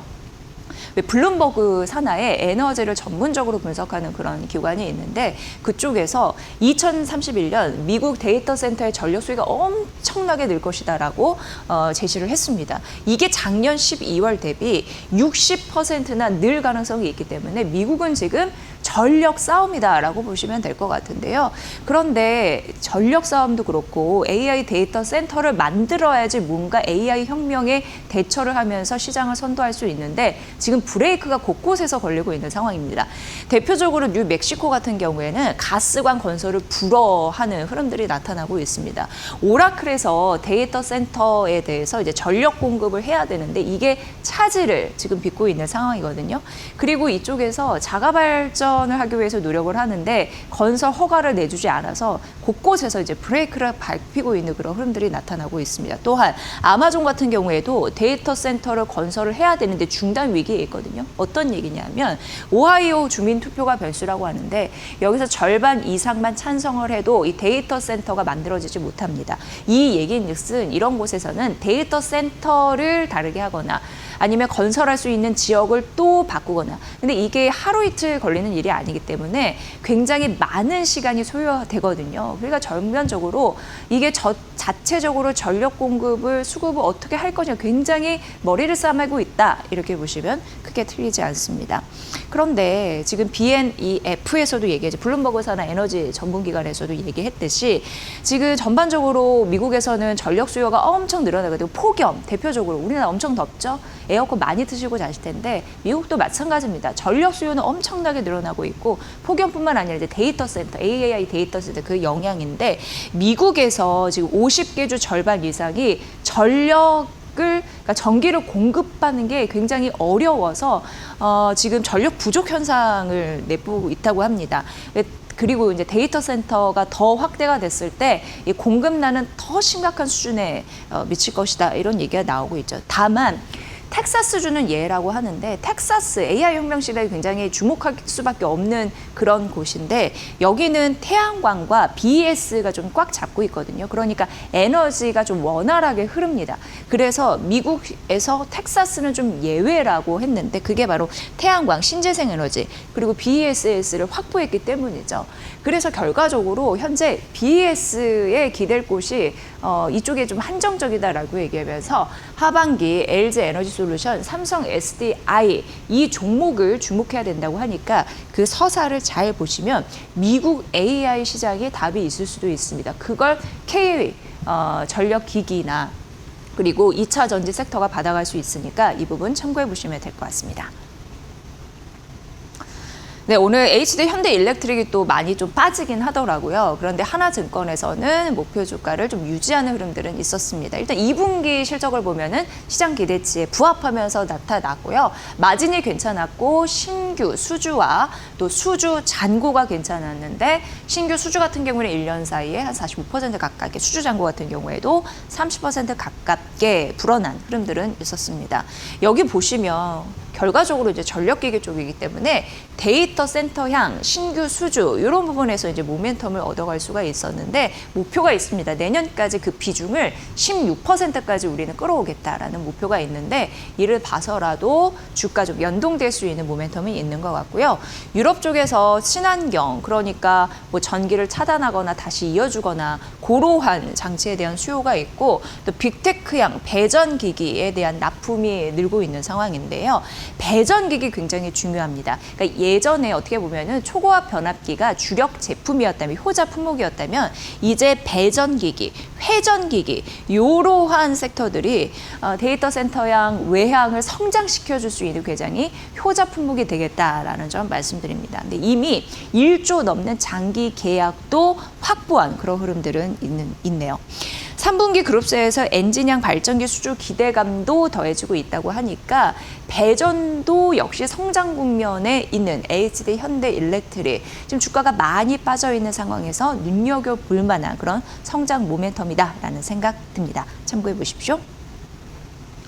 오늘은 전반적으로 각 섹터 너무 많이 무너졌기 때문에 그쪽에서 대장주의 역할을 할 수 있는 매력적인 가격대의 종목들이라고 스토리텔링 생각해 보시면 될 것 같고요. HD 현대 마린 엔진 보도록 하겠습니다. 물론 최근 이제 너무 많이 빠졌기 때문에 대부분의 종목들이 이제 목표 주가 하향 소식을 어쩔 수 없이 가져가야 됩니다. 그럼에도 불구하고 어쨌든 긍정적인 부분이 있다고 하는데 HD 현대 마린 엔진은 결국 상반기 대비해서 하반기는 뭔가 보인다라는 데에 초점을 맞추시면 될 것 같고요. HD 현대 중공업이 사행정 엔진 증설 시 이거는 여러분 아시다시피 AI 데이터 센터 관련된 AI 혁명 안에 있는 걸 같습니다. 그러니까 터보 차저라는 건 그러니까 엔진에 공기를 막 주입을 시켜서 출력을 좋게 하는 것이다라고 보시면 되는데 그걸 터보 차저라고 하는데 그 수요가 급증할 가능성이 있다라는 거고요. 상반기 수주 괜찮았거든요. 상반기 수주 양만 보면 작년 수주액을 이미 넘어섰습니다. 그래서 지금 주가가 이렇게 많이 밀린 데 대해서는 너무 과도하게 조정이 됐다라고 증권사에서는 볼 수밖에 없는 거죠. 2분기 실적은 그러나 컨센서스는 하회를 했거든요. 왜냐하면 엔진 납품 일정이 조금 지연되는 흐름들은 있었습니다. 다만 터보 차저 같은 경우에는 캡티브 물량이 늘어날 것으로 보이는데 캡티브 그룹사 안에 그런 수주 그런 부분으로 긍정적인 물량 확보 가능할 것으로 예상이 됩니다. 부품 이익 성장과 영업 이익률을 유지할 가능성이 있다고 하는데 하반기에 전반적으로 탄력을 줄 수 있는 이런 성장 모멘텀이 시장에서 인정을 받고 있을지 눈여겨보시기 바라고요. 다음에 이제 하나시스템인데 3박자가 딱딱 맞아떨어질 가능성이 있다라고 하면서 DS투자증권에서 목표 주가를 흔들지 않았고 94,000원으로 유지를 했습니다. 일단 2분기 실적은 시장 전망치 대비해서는 웃돌아서 나왔고요. 첫 번째 방산이 괜찮고 두 번째 필리조선소가 개선되고 있고 세 번째 IST가 안정적이다. 이렇게 언급을 했습니다. 방산 쪽 보면은 레이더나 그리고 뭐 지구처럼 적외도 위상에서 쏠 수 있는 그런 부분과 그런 부분에 이제 투자가 잘 되기 때문에 중장기적으로 성장성이 있다라고 보여지고요. 하반기는 다만 자체 투자 집행비가 있기 때문에 이런 부분은 연 이익을 깎아먹을 수 있는 부분이 있지만 어쨌든 투자에 쓰는 돈이다라는 걸 감안해 보시면 될 것 같습니다. 필리조선소 같은 경우도 개선되고 있다는 게 두 번째 이유라고 말씀드렸는데 지금 824억 원의 적자 나타나고 있는데요. 이 규모가 좀 많게 느껴질 수도 있겠지만 적자 폭은 전반적으로 좀 줄고 있다고 해서 필리조선소는 좀 개선되고 있구나 이렇게 보시면 될 것 같습니다. 안정적인 ICT 이런 부분 이제 있는데 이런 부분도 적어놨고요. 중요한 건 실적인데 결국 내년에 가파른 이익 성장 이런 부분이 좀 가능하다라고도 언급되고 있습니다. 하반기에 우주 모멘텀을 조금 더 실어갈 수 있다면 하나 시스템 전반적으로 3박자가 맞아 떨어지면서 본격적인 반등 구간이 될 수 있다고 하는데 이런 모멘텀을 잘 좀 만나봤으면 좋겠네요. 다음 넘어가 보도록 하겠습니다. 하이브입니다. 하이브가 정말 잘 안 가고 있는데 결과적으로 시간이 좀 해결해 줄 것이다 라고 얘기하면서 목표 주가는 기존 대비해서 17% 넘게 떨어뜨렸더라고요. 그래서 목표 주가가 어느덧 33만 원까지 떨어져 있는 흐름들은 있습니다. 내년 1분기까지 BTS에 대한 콘서트 매출 이런 부분을 보셔야 되는데 그쪽에 들어가는 돈이 좀 상당히 큽니다. 매출 원가율이 크기 때문에 이쪽에서는 약간 마이너스 날 수 있는 요인은 있는데 2분기 같은 경우에는 컨센서스를 그래도 상회했고 전분기 대비해서 흑자 전환한 그런 모습은 있었습니다. 음반원 매출 괜찮았고요. 공연 매출 같은 경우에도 6,400억 원 이상 나왔는데 360도 공연이라고 해서 무대를 이제 중간에 놓고 모든 관객이 입체적으로 볼 수 있는 그런 공연 효과 이런 부분을 좀 긍정적으로 바라봤더라고요. 온라인 스트리밍도 흥행을 했다라는 부분과 여기에서 지금 장기적인 수익성을 의외로 저연차 아티스트들이라고 얘기를 하고 있는데요. 코리테스 같은 경우에도 2분기 누적 판매 음반이 300만 장이 그린 그 부분이 이제 팔렸다라고 하니까 긍정적으로 지금 실적을 내고 있는 거고요. 이 외에 투바투, 엔하이픈, 캐치아이, 르세라핌 요런 저연차 아티스트들이 굉장히 잘하고 있어서 이게 어떻게 보면 하이브의 중장기적인 수익의 원천이다라고 얘기를 했습니다. 이 부분까지 보시고요. 아직까지는 주가가 이런 모멘텀을 쉽게 받아들이지는 못하고 있는데 그렇습니다. 과연 시간이 언제 해결해 줄 수 있을지 목표 주가는 자꾸 낮아지고 있으니까 눈높이는 낮는데 이런 부분이 다 뭉쳐서 오를 수 있는 시간 이런 부분 그러니까 결과적으로 머니코드에서 지금 목표 주가 하향 소식을 알려드리고 있지만 이게 또 어느새 턴할 가능성은 있거든요. 그 턴하는 시점 또 잡아서 여러분께 소개를 해드리도록 하겠습니다. 오늘 각각 섹터에서 좀 올라갈 수 있는 종목들 설명을 해드렸습니다.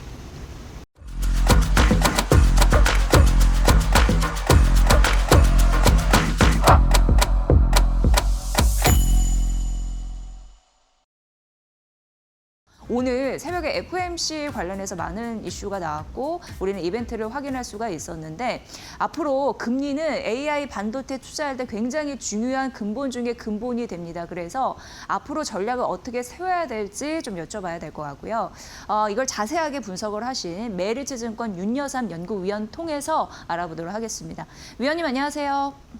네, 안녕하세요. 메리츠증권 채권 담당 윤여삼입니다. 네, 오늘 네, 새벽 일각에서는 이번 달에도 금리를 올릴 수 있다라는 긴장감이 조성됐지만 근본적인 이 인플레이션 고물가에 대한 우려는 유가 쪽에 연동이 돼 있기 때문에 이쪽에 대한 리스크 아직도 해소가 되지 않고 있죠. 하지만 6월 회의에 이어 이번 회의에도 성명서 내용에 큰 변화는 없었다. 그러니까 포워드 가이던스도 없애고 전체적인 통화 정책에 대한 방향성을 시사하지 않겠다는 워시 의장의 의지도 담겨 있긴 했지만 무려 3명의 인상의 그 소수 의견이 등장했음에도 불구하고 연준 내 이사들의 그 또 인상에 대한 의견은 없었다는 점에서 그래서 워시 의장은 다수의 지지를 받고 이번 결정이 진행되었다.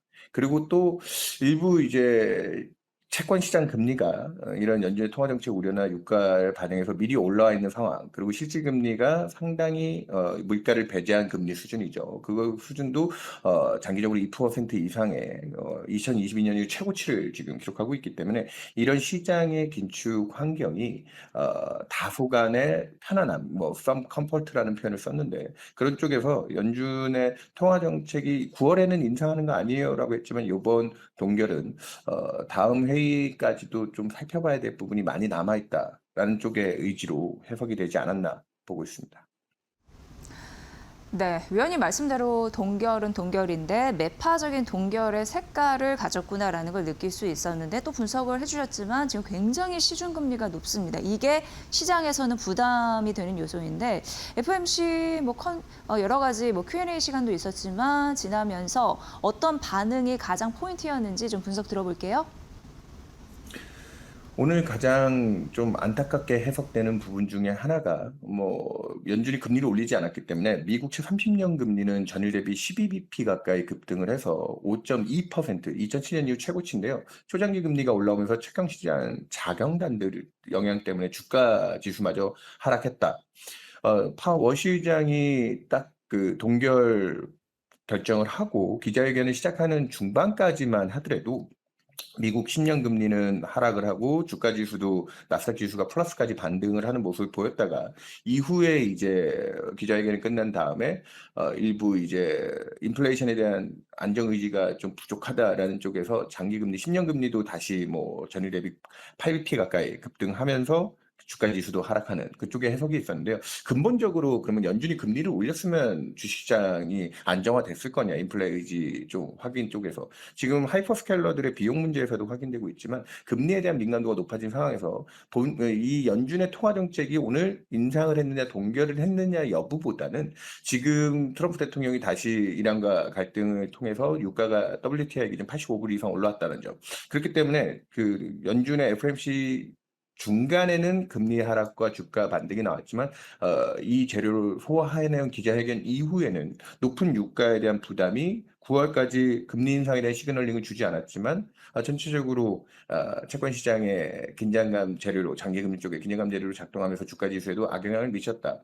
그래서 지금 현재는 제일 중요한 건 연준이 또 추가적으로 금리를 올리느냐 아니면 동결 기조를 유지하느냐보다는 조기에 8월 초까지 이 전쟁 리스크가 트럼프 대통령의 타코를 통해서 유가를 다시 앞자리 7자대, 70달러대로 안정화시키느냐 여부가 연준의 통화 정책에 대한 부담도 덜어주고 이런 식의 금융시장 안정에도 도움을 줄 수 있다라고 보고 있습니다. 네, 뭐니 해도 시장 금리가 높을 수밖에 없는 건 유가와 금리 영향이다라는 부분이었고 이제 FOMC 결과 발표 이후에도 금리가 상당 부분 좀 높은 수준에 와 있다라는 건 사실 주식 시장에서 좀 큰 부담감이 아닐까라는 생각이 듭니다. 이게 또 주목되는 이유는 AI 반도체 투자 전략과 굉장히 긴밀하게 연결이 되어 있거든요. 빚 내서 투자를 얼마만큼 확대하는 것인지 그에 따라서 과연 돈을 벌 수 있는지 여러 가지 계산하기에 좀 바쁜 요즘인데 AI 반도체 리스크가 여전히 오늘 시장에 좀 느껴집니다. 앞으로 투자 전략을 어떻게 세워봐야 될지 금리 단에서의 분석은 어떻게 보면 좋을까요? 연준이 지금 동결을 통해서 시간을 좀 벌어줬다라고 생각하고 있습니다. 만일 물가 안정에 조금 더 적극성을 대입하겠다고 이번 달에 금리 인상을 했다고 하면 추가적인 또 긴축에 대한 액션 그런 부담들도 작동했을 거라 보고요. 장기금리 일부 하락한다 해도 차입 비중이나 오늘도 메타라든지 마이크로소프트가 자본 지출 계획, 캐펙스에 대한 확대 계획을 발표하면서 금리에 대한 민감도가 많이 높아진 상황인데요. 지금 이제 앞서도 얘기 드렸다시피 9월 달 연준의 금리 인상 동결 여부는 인상 동결 여부는 유가가 얼마나 조기에 안정화되면서 공급 물가 충격이 좀 제한되느냐. 오늘 워시 의장도 지금 현재 물가의 제일 핵심 변수는 공급발 물가 충격. 유가 외에는 6월 달에도 사실은 유가가 좀 안정화되는 경로에서 통화 정책에 대한 긴장이 지금보다 높지는 않았거든요. 그 부분을 확인하는 게 하이퍼스케일러들의 지금 높아진 비용에 가장 큰 금융 비용들을 좀 관리할 수 있는 측면에서, 그리고 9월에도 연준이 금리 인상을 하지 않음에도 불구하고 장기 금리가 좀 안정되는 건 유가가 앞으로 한 주 내에 앞자리를 다시 실자대로 내리는 게 가장 중요하다. 앞서도 얘기 드렸지만 그 변수가 제일 중요하다 보고 있기 때문에 한 번 더 강조드렸습니다. 네, 뭐가 됐건 어찌 됐건 결과는 동결이기 때문에 시간은 어느 정도 벌었다라는 데 포인트를 두면서 전략을 세워보시면 좋을 것 같고요. 이어지는 머니코드에서도 이 과대 낙폭을 어떻게 우리가 해결해야 될지 AI 반도체 투자 전략에 대한 자세한 서사를 준비했으니까 판단해 보시길 바라겠습니다. 장중 변동성이 느껴지는 이유는 사실 이제 SK하이닉스가 장중에 마이너스 8%까지 갔다가 낙폭을 줄이는 거, 그리고 삼성전자도 어쨌든 다시금 좀 힘을 내면서 상승 전환된 거, 그런 힘 때문에 오늘 코스피 대형주 약간은 어제보다는 좀 여유가 있다라는 점 느껴지는데요.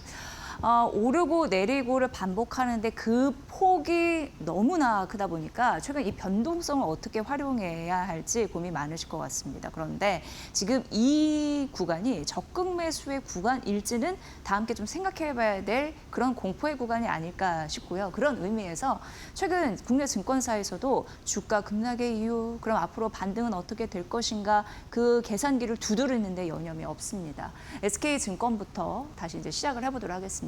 최근 주가가 많이 밀린 이유를 분석을 했는데 뭐니 해도 수급에 기인한다라는 얘기 나오고 있습니다. 모든 재료에서 수급은 가장 중요하다라는 건 또 증시 격언 중에 중요한 격언이죠. 코스피가 한 달간 40% 이상 급락을 했거든요. 굉장히 많이 빠진 거고 7월 들어서도 굉장히 큰 폭으로 떨어졌습니다.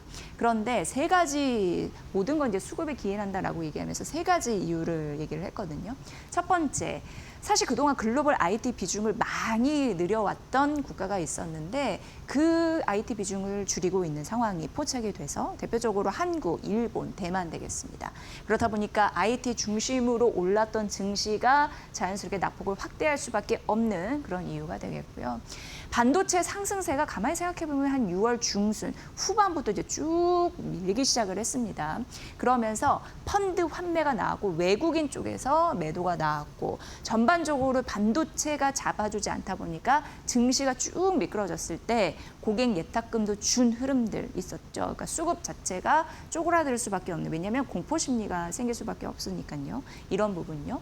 매도 사이드카도 굉장히 40번 이상 발동된 바, 사이드카 자체가 40번 이상 발동된 바, 변동성 파고가 굉장히 심했음을 우리는 알 수가 있습니다. 그리고 시총이 역전한 뒤에 주가가 굉장히 급락하는 과거 데이터가 있었는데 한 60% 봤는데 그게 투기적 매매의 반복 패턴이라고 하면서 과거 뭐 21년도 네이버 카카오, 그리고 1999년도 뭐 통신 SKT라고 하면서 올해는 SK 하이닉스 얘기를 하던데요. 어쨌든 투매의 반복적인 패턴이 나오고 있다라는 데에 착안하시면 될 것 같고요. 그럼 주가 급락 이유는 이렇게 세 가지로 얘기를 했는데 앞으로 반등이 가능할까에 대한 여력들 다음 페이지에서 보면요. 일단 SK증권에서는 반등할 수 있습니다라고 얘기를 하거든요. 그 이유를 좀 보도록 하겠습니다. 그리고 어떻게 반등하냐에 따라서 투자 전략의 패턴 또한 달라질 수 있으니까 이 부분도 살피시면 될 것 같고요. 지금 많이 떨어졌기 때문에 솔직히 기술적으로 반등의 가능성이 굉장히 높은 구간에 와 있다라는 언급을 했습니다.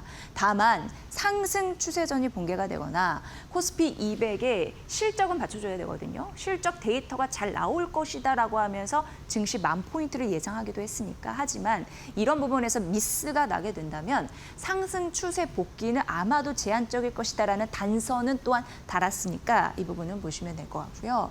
코스피가 단기적으로 어쨌든 많이 떨어졌기 때문에 튀어 오르려고 하는 기술적 반등의 힘은 우리가 느낄 수가 있을 텐데 단기적으로 반등했을 때 대형주, 중소형주, 코스닥 낙폭 과대주로 주목을 하라라고 언급을 했습니다. 그런데 여기서도 좀 갈립니다. 뭐냐면 코스피 200의 순이익이 굉장히 잘 나왔다 싶을 때 그럴 때는 대형주를 공략을 해야 된다라는 첫 번째 패턴입니다. 그래서 7월 이후에 지금 어제 이제 SK 하이닉스 나왔죠. 그리고 점진적으로 이제 대형주의 실적 발표 나고 중소의 실적 발표 이게 쭉 날 텐데 그리고 메타 마이크론, 메타 마이크로소프트, 아마존 이렇게 줄줄이 빅테크들 나오고 있는 상황이잖아요. 그 때문에 시간의 거래에서도 엄청 변동성이 크고 그렇기 때문에 7월 이후 이익 모멘텀의 변수는 시장의 영향이 굉장히 중요한 것이다라고 언급을 했습니다.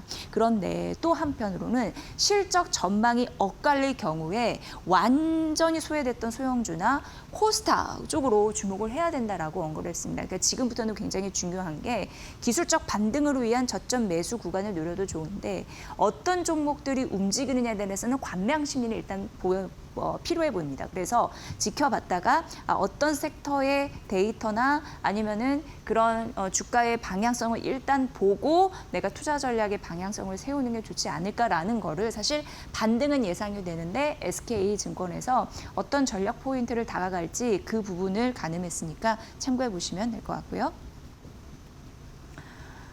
SK 하이닉스 오늘 장중에 8%까지 빠졌을 때는 정말 좀 아찔했습니다. 왜냐하면 3거래 연속 거의 30% 빠진 꼴과 다름없거든요.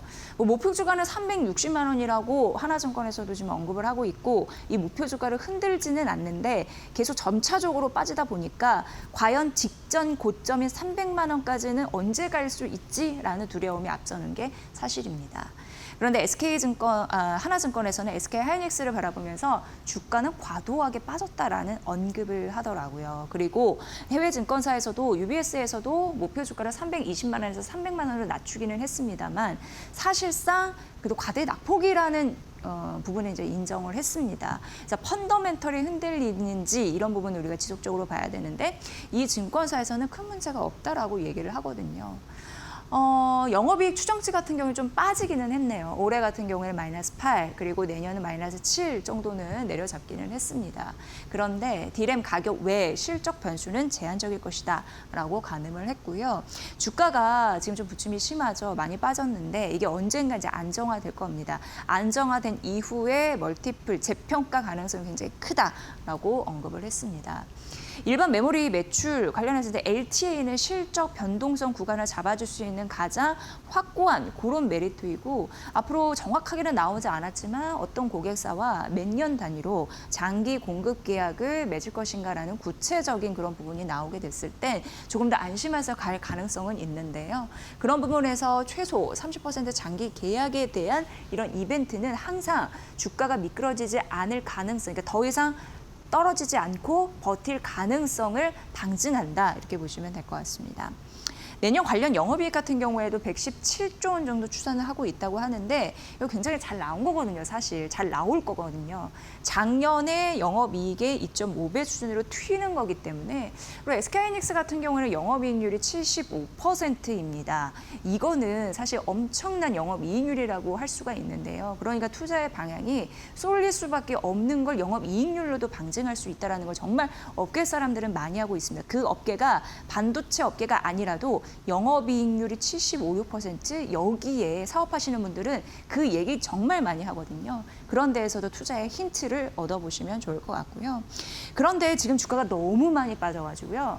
장기 계약에 대한 이익, 실현 이런 부분이 주가에 전혀 반영이 안 됐다라고 하는 바 그래서 지금 이 주가는 확연한 저평가다라고 언급을 하는 겁니다. 비슷한 패턴이 나오고 있습니다.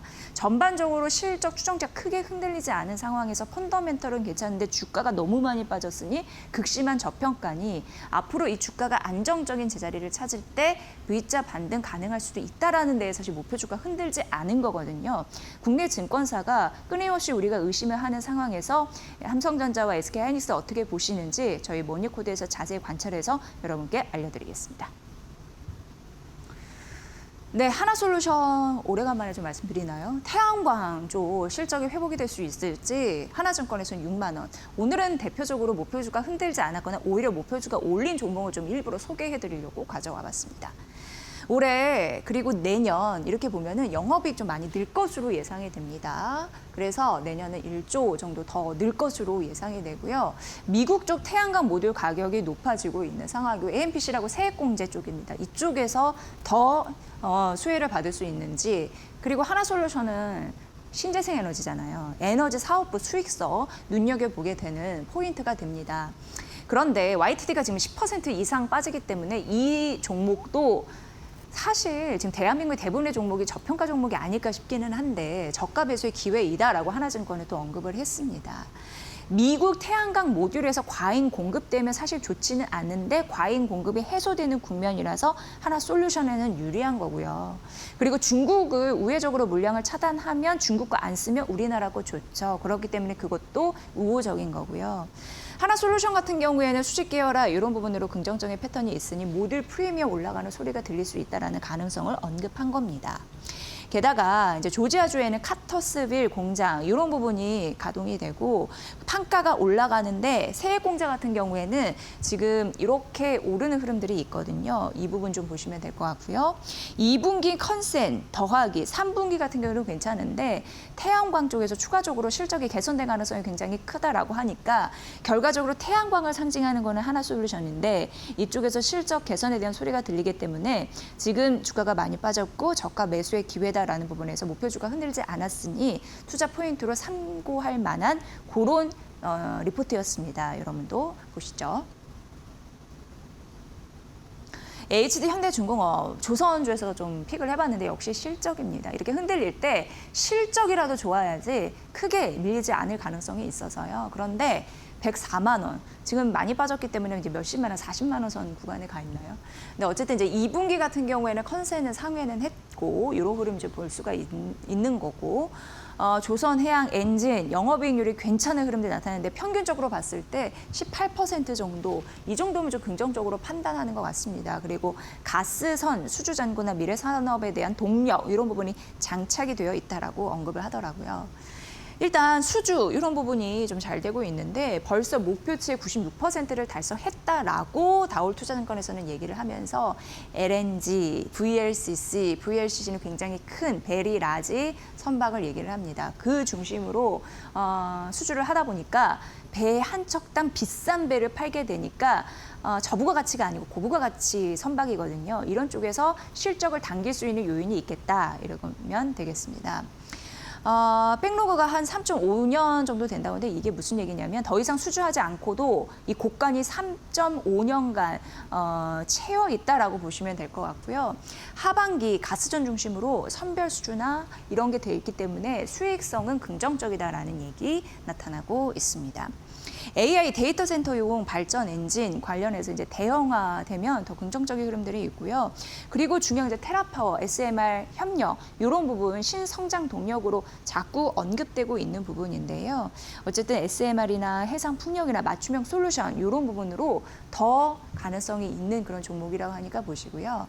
분기에 1조를 찍었잖아요. 근데 이런 1조 단위의 영업이 지속적으로 나올 가능성이 있다라는 데에 투자 포인트를 착안했습니다. 다올투자증권이 HD 현대중공업을 바라본 이유 잘 살펴보시기 바랍니다. LG생활건강 오늘 급등하는 흐름들이 장중에 연출이 됐습니다. 역시나 봤더니 DB증권에서 목표주가를 상향하는 흐름들이 있었습니다. LG생활건강은 어쨌든 그동안의 힘듦을 이기고 이제 북미 실적이 굉장히 좋아져서 목표주가 상향 소식을 알리는 그런 흐름이었는데요. 2분기 기대치 상회했고 프리미엄 브랜드 근데 이제 북미 매출 중에서 워낙 잘했기 때문에 거의 47%, 거의 절반 수준 가까이 성장하는 흐름들이 있었습니다. 그러면서 북미 매출이 사상 최대를 기록하다 보니까 완연한 이 턴어라운드에 진입했다라는 얘기가 자연스럽게 나오게 되는 거고요. 하반기 같은 경우에도 세포라나 코스트코 신규 입점 이런 모멘텀이 있는 상황이고 그래서 분기 기준으로 흑자 지속이 가능할 가능성에 대해서 언급이 됐습니다. 이런 부분 보시고요. 어쨌든 해외 매출 비중 보면 쭉 나열을 해봤는데 결국은 북미가 가장 많은데 북미 쪽에서 잘해주다 보니까 매출 비중이 많은 북미가 실적이 아주 잘 나오다 보니까 역시 LG생활건강 목표 주가 올라갈 수밖에 없는 이유가 이쪽에서 이제 포착이 되고 있는 것 같습니다. 이게 화장품주잖아요. 그런데 이제 긍정적인 패턴을 과연 일어나갈 수 있을지 여러분도 실적 데이터 비교해서 잘 파악해 보시면 될 것 같습니다. 자, 그리고 이제 이 휴네시온에 대한 기업 분석을 좀 도움드리려고 하는데 바로 박창윤 GL 리서치 대표 연결을 해서 알아보도록 하겠습니다. 대표님 안녕하세요. 네, 안녕하세요. GL 리서치 대표 박창윤입니다. 네, 휴네시온은 약간 좀 낯선 그런 종목이기도 한데 어쨌든 이 종목을 바라보는 이유는 뒤에 좀 밝혀드리겠습니다. 어떤 기업인지 살펴주세요. 네, 휴네시온 하면 우리가 익히 알고 있는 국내 1위의 망연계 보안 솔루션을 통합적으로 구축을 하고 있는 보안 소프트웨어 기업이죠. 특히나 이제 공공 조달 망연계 부분에서 2015년부터 2025년까지 11년 연속 1위를 차지하고 있는 기업입니다. 특히 이제 보안 쪽에서 우리가 망연계 통합 솔루션을 구축하고 있는 게 강점인데요. 이런 캐시카우를 바탕으로 최근에 에이전틱 AI 쪽으로서 이제 말 그대로 재평가받을 수 있는 그 영역을 구축을 하고 있고요. 특히나 이제 베트남 시장에 본격적으로 진출할 수 있는 부분이 강점이라고 볼 수가 있을 것 같습니다. 특히 지금 뭐 OT 보안 시장이라고 하는데요. 우리가 얘기하고 있는 오퍼레이션 테크놀로지, 실제 우리가 실무단에서 사용을 하고 있는 에너지나 교통, 건설 등 이런 주요 인프라 쪽에 지금 주로 활용을 하고 있는 이런 그 통합 보안 솔루션을 가지고 있고요. 이를 바탕으로 이제 AI를 접목한 이런 통합 보안 시장 이 부분에 진출을 하고 있는 기업이라고 보시면 될 것 같습니다. 그 포인트를 봤거든요. AI 관련해서 보안 자동화 플랫폼, AI 시대에 또 보안이 굉장히 중요한데 그런 플랫폼을 구축하는 그런 경쟁력이 있구나라는 걸 확인할 수가 있었는데 전반적으로 우위에서 투자할 수 있는 매력이 있는지 좀 봐주시고요. 목표 주가 전략도 전해주세요. 일반적으로 보안 기업 하면 국내 내수 시장만 우리가 생각할 수가 있는데요. 이 기업은 정말 드물게 베트남 쪽으로 지금 진출을 통한 동아시아 시장 쪽으로 진출하는 해외 쪽 관련된 이제 매출을 뽑아낼 수 있는 기업으로 우리가 생각을 하시면 좋을 것 같습니다. 특히나 이제 AI 기반의 소어 플랫폼인 시큐어 오케스트라 이번에 베트남 사업 진출을 본격화했는데요. 지난 5월 달에 MOU 체결에 이어서 이제 본격적으로 이번에 대리점 협업 계약 이 부분 자체를 맺었고요. 그러면 이제 단순히 기존에는 사업 협력 단계를 넘어가지고 실제 수주와 매출을 발생시킬 수 있는 단계로 넘어가는 과정이라고 생각하시면 될 것 같습니다. 그래서 그동안에 보안 기업하면 국내 내수형 이렇게 생각하기가 쉬웠는데 해외 쪽으로 관련된 이제 국내 탄탄한 레퍼런스를 바탕으로 해외 진출하는 기업이다라고 보시면 될 것 같고요. 또 이를 넘어서 정보보호 구독 서비스 시장에 진출하면서 사스 기반의 이제 구독형 매출 자체를 일으킬 수 있는 지금 기반 자체를 만들었습니다. 이번에 지금 출시한 게 시큐어 365 구독 플랜 자체를 출시를 했는데요. 이를 위해서 지금 KX 넥스지 에브리존과 함께 지금 정보보호 얼라이언스 지금 구축을 했고요. 이를 통해서 실질적으로 이런 사스 매출 자체를 발생시킬 수 있는 지금 토대를 만들었습니다. 이러한 부분이 여타 이제 보안 기업과 차별화되는 포인트고요. 앞서 이제 소어 관련된 그 플랫폼 자체를 말씀드렸는데 이런 시큐어 오케스트라를 통해서 AI가 접목된 보안을 통한 해외 시장 진출 이게 여타 보안 기업과 차별화된 포인트라고 생각을 하고 있습니다. 목표 주가 지금 말씀드려야 될 것 같은데요. 일단 목표 주가는 이렇게 생각을 합니다. 지금은 2,500원 전후에서 주가가 형성이 되어 있어요. 근데 가지고 있는 자산 가치 그리고 실질적으로 제가 말씀드렸다시피 2015년부터 11년 연속 계속해서 국내 망연계 통합 솔루션 공공 분야에서 1위 하면서 적자가 난 적이 없거든요. 그럼에도 불구하고 시장에서 너무 저평가된 것 아닌가. 그러면 현 시점에서 기본적으로 업사이드 자체는 저는 최소한 여기서 한 2배 정도 그러니까 5,000원까지는 충분히 열려 있다라고 보고 있습니다. 그래서 목표가 5,000원 말씀드려보도록 하겠습니다. 여러분께 이 리포트를 소개해드리는 이유는 휴네시온이라는 기업 자체도 관심 가지시면 괜찮지만 사실 AI 시대의 보안 플랫폼으로 기업 가치를 레벨업하는 전반적인 그런 스토리텔링을 들려드리고 싶었거든요. 그 부분도 잘 참고해 보시면서 산업 영역, 그에 따른 낙수 효과를 받을 수 있는 종목 잘 선별해 보시기 바랍니다. 박창윤 대표였습니다. 잘 들었습니다. 네, 감사합니다. 네.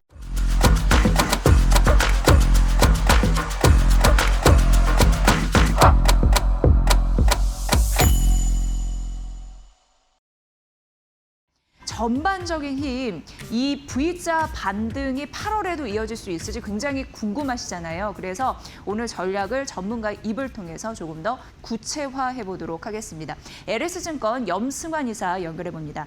이사님 반갑습니다. 네, 안녕하세요. 네, 그야말로 뉴욕 시장도 그렇고 국내 시장도 그렇고 메모리 폭등장입니다. 갈 길은 또 있지만은 그래도 오늘 상승률은 좀 놀랐습니다. 어떻게 보십니까? 그동안 이제 많이 급락했던 그 반도체주들이 이제 일제히 반등하면서 모처럼 좀 좋은 분위기를 좀 이어갔는데요. 특히 이제 지난주부터 이어졌던 구글, 또 메타, 마이크로소프트, 아마존까지 이제 공통적으로는 이들이 AI 지출을 선도하고 있는데 어떤 기업도 투자를 줄이진 않고 있습니다. 다 늘리기로 했고 그 원인 중에 하나로 이제 메모리 반도체 가격 좀 부담을 좀 얘기를 대부분 좀 꺼냈는데 어쨌든 그만큼 이제 메모리 반도체가 중요하고 가격에도 영향을 준다라는 그런 의미로 받아들여진 것 같고요. 그만큼 메모리가 좀 이제 메모리의 그 공급자 우위 시장이 형성되고 있다라는 거를 우리가 좀 알 수 있었던 것 같습니다. 그리고 이들의 지출은 뭐 이번에 증가하는 걸로 끝나는 게 아니라 또 내년까지도 계속 이어질 수 있고 또 특히 이번에 마이크로소프트하고 아마존 같은 경우는 이렇게 지출을 계속 늘리면서도 놀라운 어떤 이익을 좀 내주고 있거든요. 그래서 AI가 돈이 안 된다라는 그런 인식을 뿌리뽑고 돈을 좀 벌면서 이렇게 투자를 하고 있구나라는 그런 안도감도 심어줬기 때문에 이번 어쨌든 빅테크 4인방에 뭐 굉장히 좀 많은 관심을 받았던 이번 실적 발표는 굉장히 좀 성공적이었다라고 좀 평가를 내리고 싶습니다. 네, 사실 뭐 걱정이 많았던 게 사실입니다. 7월 한 달 그 급락폭만 보더라도 당시에 IMF 때나 글로벌 금융 위기에 버금나는 급락폭이다라고 해서 걱정을 했는데 오늘 하루만 그 상승률을 보더라도 평균치를 조금은 높여놓은 그런 상황인데요. 그렇다면 오늘이 7월 마지막 거래일입니다. 이제 다음 주부터 8월이 시작이 되는데 8월은 진정성 있는 혹은 의미 있는 반등장, 특히 이제 V자 반등장이 나올 수 있는지 그 여력을 좀 판단 부탁드릴게요. 사실 이번 하락은 뭐 누구도 좀 납득하기 어려운 하락이었죠. 뭔가 좀 기업에 문제가 생기거나 경제 환경이 바뀌거나 뭐 신용 문제가 터지거나 뭐 그런 건 전혀 없었죠. 오히려 기업 이익은 더 증가하고 있는 이런 상황에서 일단 수급적인 문제가 그러니까 한마디로 너무 올랐던 데 따른 반사작용으로 이 수급이 좀 역배경으로 이제 베팅이 나오면서 아래쪽을 이제 무너뜨려 버렸고 이게 또 무너지면 뭐 여러 군데에서 손절 물량, 청산 물량이 쏟아지게 돼 있거든요. 구조상. 그런 것들이 더 증폭기가 돼서 우리나라 코스피를 뭐 정말 역대 최초죠. 이틀 연속 서킷 브레이크를 만들 정도로 너무 이 수급 흐름이 안 좋았던 것 같습니다. 다만 이제 이런 좀 급한 매물들은 어느 정도 좀 청산이 된 것 같고요. 또 오늘도 뭐 뉴스에 나왔지만 미국의 아주 유명한 헤지펀드 하나가 또 청산됐다라는 그런 소식도 있더라고요. 거기 담겼던 기업들 중에 하나가 또 SK 하이닉스라고 하더라고요. 이제 최근에 그 하이닉스가 이렇게 무차별적으로 폭락했던 이유 중에 하나로 그런 부분도 좀 거론이 되는데 그런 이제 펀드가 좀 청산이 됐다는 건 매물 압박이 이제 끝났다는 얘기거든요. 거기다가 지금 뭐 삼성전자 어제 실적 발표도 있었지만 28년까지 공급이 부족하다라고 27년을 넘어서 이제 28년까지도 공급 부족 얘기를 꺼내 들고 있어요. 그만큼 우리가 생각하는 것보다 반도체 업황은 길고 좋은 게 좀 오래 갈 것 같습니다. 그래서 그런 상황에서 주가는 상당히 이제 싸게 거래가 됐기 때문에 이제는 좀 위를 보면서 대응할 때가 아닌가라고 말씀드리겠습니다. 네, 반도체가 폭등을 하면서 증시가 폭등하는 흐름들을 나타내주고 있는데 8월 그렇다면은 의미 있는 승률을 낼 수 있는 섹터는 무엇일지 조금 더 구체화해 보도록 하겠습니다, 이사님.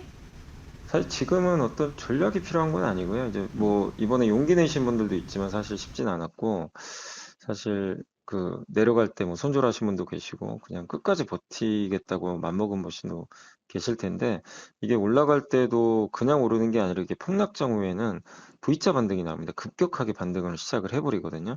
그래서 굉장히 가파른 단기 반등이 좀 나올 수 있기 때문에 그 과정에서 또 올라간다고 쫓아가기도 쉽지 않고 그래서 저는 일단은 지금 구간에서는 되도록이면 뭐 8월도 뭐, 뭐 이것저것 옮겨간다 뭐 이런 부분보다는 포트폴리오 좀 유지하시면서 가만히 좀 들고 가는 전략이 저는 좀 낫지 않나. 당분간 변동성 계속 나올 거거든요. 그리고 시장이 이제 어느 정도 오르고 나서 또 조정을 받겠죠.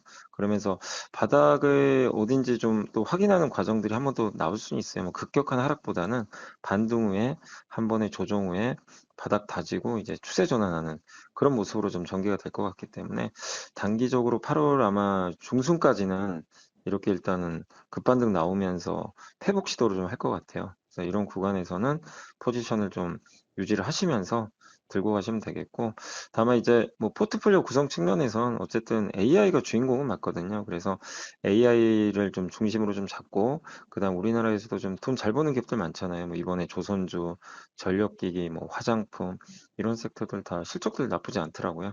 실적주 위주로 이렇게 또 나머지 절반 포트를 좀 구성하셔서 어쨌든 흔들리지 마시고 좀 잘 이렇게 저는 보유하는 그런 전략을 한 번 더 말씀드리고 싶습니다. 네, 그동안 시장을 무겁게 짓눌렀던 악재들이 하나, 둘 해소가 되고 있는 상황입니다. 급격하게 점수를 잃었던 만큼 V자 반등에 대한 가능성도 있지만 무조건 시청자분들은 투자 전략을 세울 때 실적이라는 모멘텀을 장착한 종목을 공략하는 게 유리하다라는 전략 꼭 기억해 보시길 바라겠습니다. 아침 연결해 주셔서 고맙습니다. 잘 들었습니다. 네, 감사합니다. 네, 염승환 LS증권 이사의 분석으로 오늘 시장 급등 현상과 더불어서 8월장 전략 전반적인 방향성 점검을 긴급해드렸습니다. 네, 삼성전자, SK하이닉스 20% 이상 급등세를 보여주고 있습니다. 삼성전자는 그래도 뭐 38만 원, 그리고 SK하이닉스가 장중 고점이 최고점이 300만 원이었기 때문에 그를 좀 비교해 봤을 때, 왜냐면 SK하이닉스는 현재 한 160만 원인데 이게 300만 원까지 가야 되는 거고, 삼성전자는 현재 한 24에서 25만 원인데 이게 고점은 38만 원이었으니까 갈 길은 좀 있죠. 그럼에도 불구하고 어쨌든 시장에서는 삼성전자, SK하이닉스 그동안 목표주가 하향한 그런 증권사도 있었고요. 오늘 이렇게 다시금 삼성전자 규칙이 바뀌어졌다라고 하면서 목표 주가를 상향한 그런 또 증권사도 나와서 지금 엇갈리고 있는 상황입니다. 이 분위기를 잘 타서 직전 고점을 과연 넘을 수 있는 연말, 하반기가 될 수 있을지 굉장히 궁금해지고 있는 그런 모습이고요. 한국투자증권이 거의 뭐 목표 주가 최상단이라고 볼 수 있는데 삼성전자 레벨업 다시 한번 했고 65만 원 선까지 올렸습니다. 그러니까 기존 대비해서 무려 이런 상황 속에서도 10% 올린 거죠. 이유는 실적 추정치를 올려잡았기 때문인데 영업이익 부분에서 올해 3%, 내년 7% 정도 올렸습니다. 여기서 보면은 단기적으로 수익성을 치부할 것이 아니라 장기적으로 공급이 얼마나 안정적인지 LTA, 장기 공급 계약에 대해서 조금 더 뚜렷한 청사진이 나오면 좋겠죠. 아직까지는 이렇다 할 만한 것은 아니지만 그래도 긍정적인 시그널은 어느 정도 내비쳤습니다. 왜냐하면 세계적으로 우수한 하이퍼스케일러 5곳과 계약을 맺었다라는 소식도 있었고, 기본 장기 계약 LTA 같은 경우에는 5년이 기본이다라는 뭐 이슈도 있었고, D램 낸드 캐파 같은 경우에는 60에서 70% 유지된다라는 흐름들도 언급이 됐으니까요. 그러니까 고객사 파트너십 강화로 인해서 이제 실적 변동성이 점차적으로 봤을 때 줄어들 가능성이 있다. 이것은 삼성전자나 SK하이닉스의 호재이기 때문에 긍정적인 패턴이 만들어지고 있다라고 보여지는 겁니다. 수주가 일단 장기 계약을 맺으면 일단 고간이 채워지는 것을 확인하기 때문에 큰 변동성이 좀 줄어드는 거잖아요. 그렇기 때문에 막강한 수주를 기반으로 매출은 앞으로도 더 뛸 가능성이 있는 상황이고요. 또 내년에 가격이 무엇보다도 중요합니다. 왜냐하면 하나를 잘 팔아서 수익을 더 크게 낼 수 있는 가능성이 가격에 있기 때문이죠. 그래서 내년 HBM 가격은 조금 더 뛸 가능성을 한국투자증권에서는 긍정적으로 바라봤습니다. 그런데 실적이 전반적으로 좋아진다면 실적 안정성 때문에 현금 주머니가 두둑해지는 거거든요. 이 두둑해진 현금 주머니를 주주들에게 나눠줄 수 있습니다. 그게 바로 배당 여력입니다. 특히 이제 주주 환원 정책인데 이게 잉여 현금 흐름의 50%를 주주에게 드릴게요. 이런 부분도 확인을 한 그런 흐름이거든요. 그래서 재확인을 한 흐름이거든요. 그래서 이것도 긍정적으로 바라봤습니다. 결국 실적이 견조하고 현금 창출력이 괜찮고 주주 환원에 대한 의지도 확인해서 이 3박자는 고루 맞았는데 최근 주가가 많이 떨어졌다. 극심한 저평가다라고 얘기하면서 오늘 주가가 20% 넘게 오른 흐름도 이런 흐름에 있었겠죠. 극심한 저평가.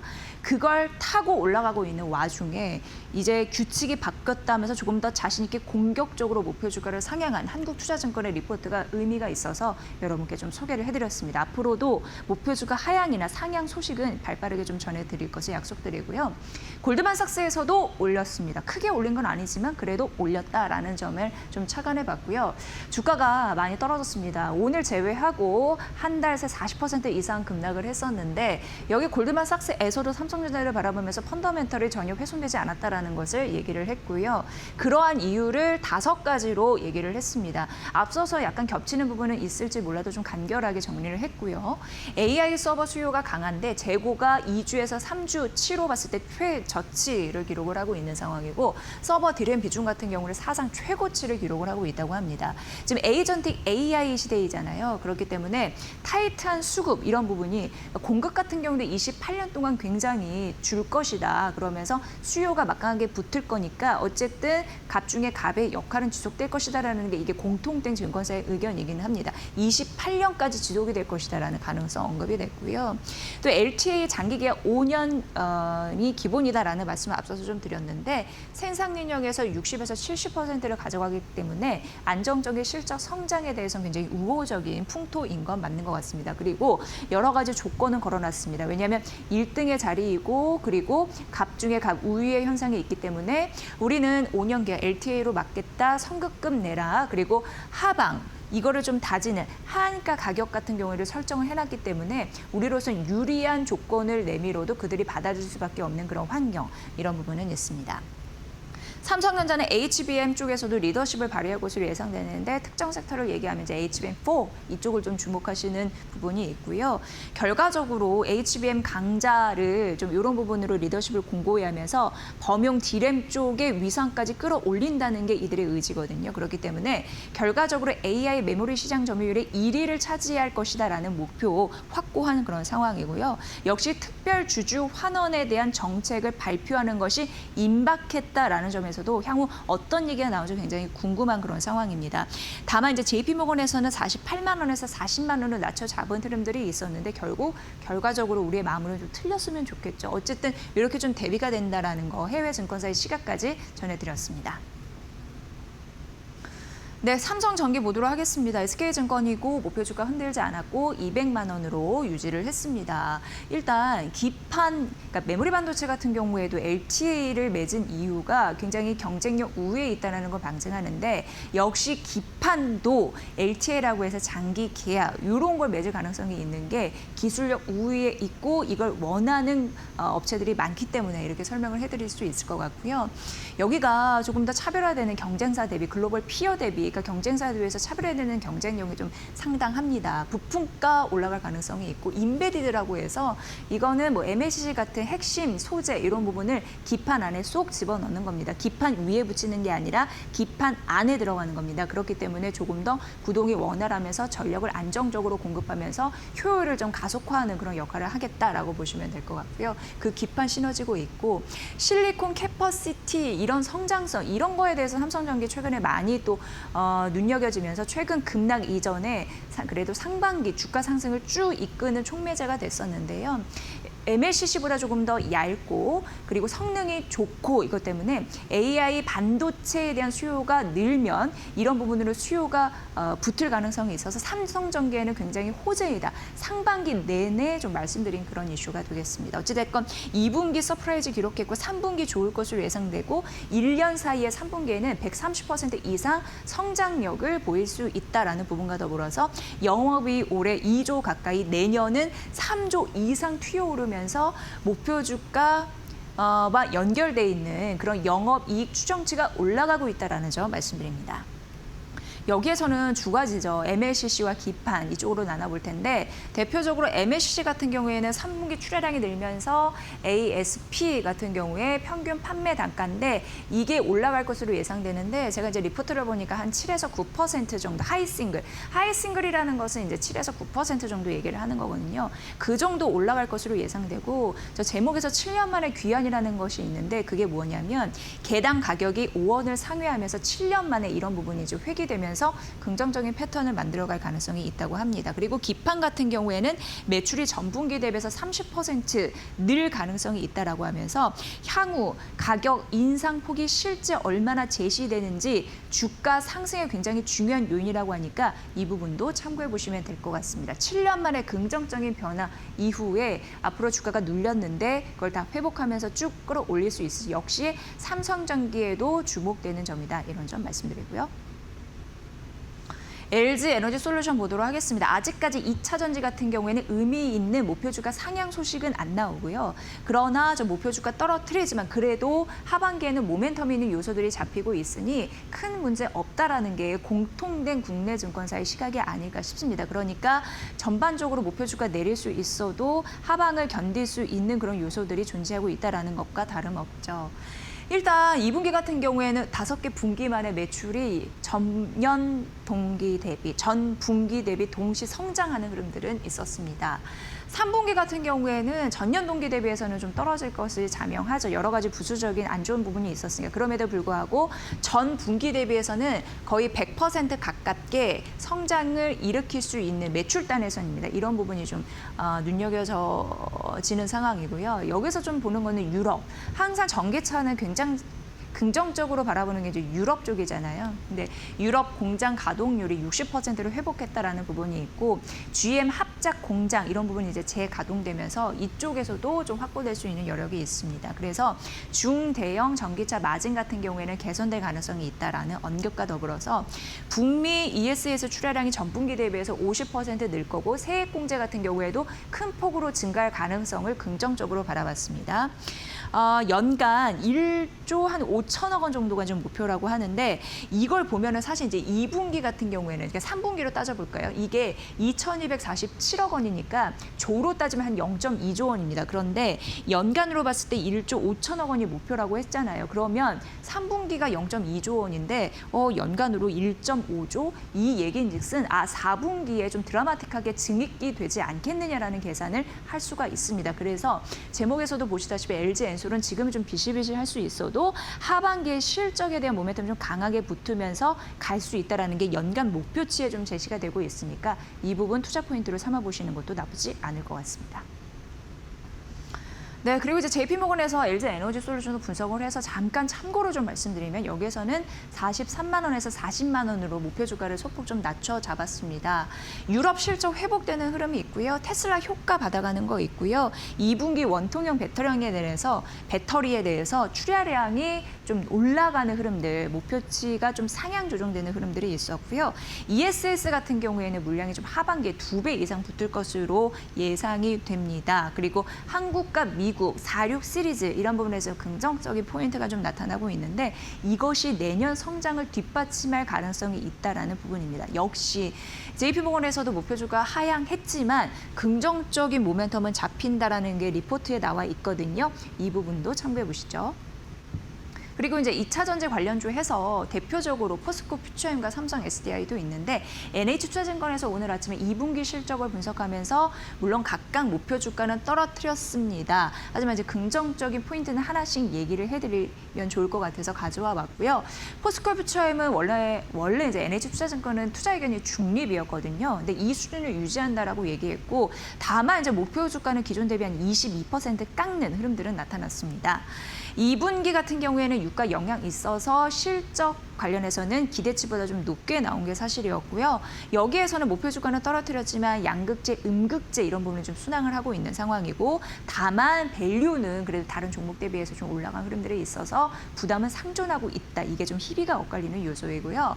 삼성 SDI는 한 25% 정도 기존 대비해서 깎아서 60만 원 좀 내려잡았고 2분기는 관세 효과 없어도 적자 전환은 했습니다. 그리고 3분기에는 이게 중요하겠죠. 컨센서스를 대폭 상회하는 그런 실적을 기록할 가능성이 있다는 거고 이쪽 삼성 SDI는 어쨌든 소형 전지와 ESS 배터리의 긍정적인 모멘텀은 유효하다라는 전략이었으니까 목표 주가를 얼마 정도 내렸고 하반기 모멘텀은 무엇이 있는지 공통적으로 2차 전지 전략 세 마실 때 꼭 챙겨보시길 바랄게요. HL 만도 보도록 하겠습니다. 오늘 자동차 섹터 굉장적으로 좀 또 움직이고 있는 흐름들이 나타나고 있는데 역시 로봇, 액추에이터다 이렇게 얘기하는 부분이 있었습니다. 골드만삭스에서 10만 9천 원을 유지를 했습니다. 일단 2분기 매출 괜찮았습니다. 그리고 한국과 미국의 로보틱스 기업과의 협력 이런 부분 좀 얘기할 수가 있는데 액추에이터 샘플을 논의하는 중이라고 하는 그런 소식도 들려오고 있는 상황이고요. 내년 수주에 대한 목표가 달성이 되면 또 실적이 이렇게 가파르게 뛸 가능성은 좀 언급이 되고 있고요. 사실 미국 쪽에서 중국 제품을 견제하고 있거든요. 뭐든지 중국 제품을 견제하면 우리는 반사이익을 얻을 가능성은 있습니다. 게다가 이 HL 만도 같은 경우에는 4족 로봇 보행, 요에 대한 4족 보행에 대한 그 공급 레퍼런스를 확보하고 있어서 조금 더 유리한 위치에 있지 않느냐라고 얘기를 했고 미국 휴머노이드 투자 최대 2천억 원 정도를 검토하고 있다는 소식도 역시 투자에 대한 모멘텀 가져갈 수 있겠네요.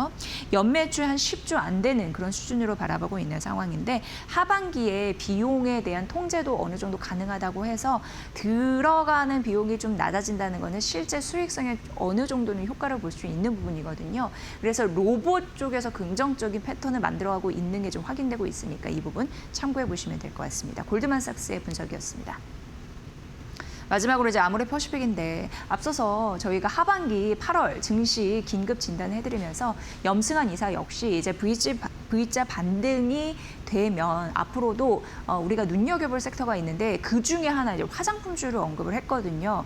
그에 또 차관이 되는 그런 리포트가 아닐까 싶고 골드만삭스에서는 오히려 목표 주가를 좀 상향했습니다. 이 시장에서 목표 주가 상향한 거는 좀 드물어서 좀 가져와 봤고요. 식료품 한 5천 원으로 얘기가 됐네요. 하나만 딱 말씀드리면, 그러니까 서구권이 워낙 이제 강해서 2분기 어닝 서프라이즈 기록했고 앞으로도 긍정적이다라는 부분이고요. 단일 브랜드 의존에 대한 리스크가 있었는데 이게 어느 정도 좀 해소가 되고 있습니다. 그리고 여러분 아시다시피 이제 아모레퍼시픽이 코스알엑스 이 부분 이제 인수하면서 이제 자회사가 됐는데 이러한 브랜드들 긍정적인 이제 모멘텀이 있다라는 데에서도 앞으로 주가 상승에 대한 여력이 있나 봐요. 어쨌든 아모레퍼시픽은 서구권에서 판매가 잘 되면서 그쪽의 실적 성장에 대한 토대를 마련하고 있다라는 점이 주요 포인트 되겠습니다. 골드만삭스에서 아모레퍼시픽 목표주가 상향했으니까 이 부분 참고해 보시면 될 것 같습니다.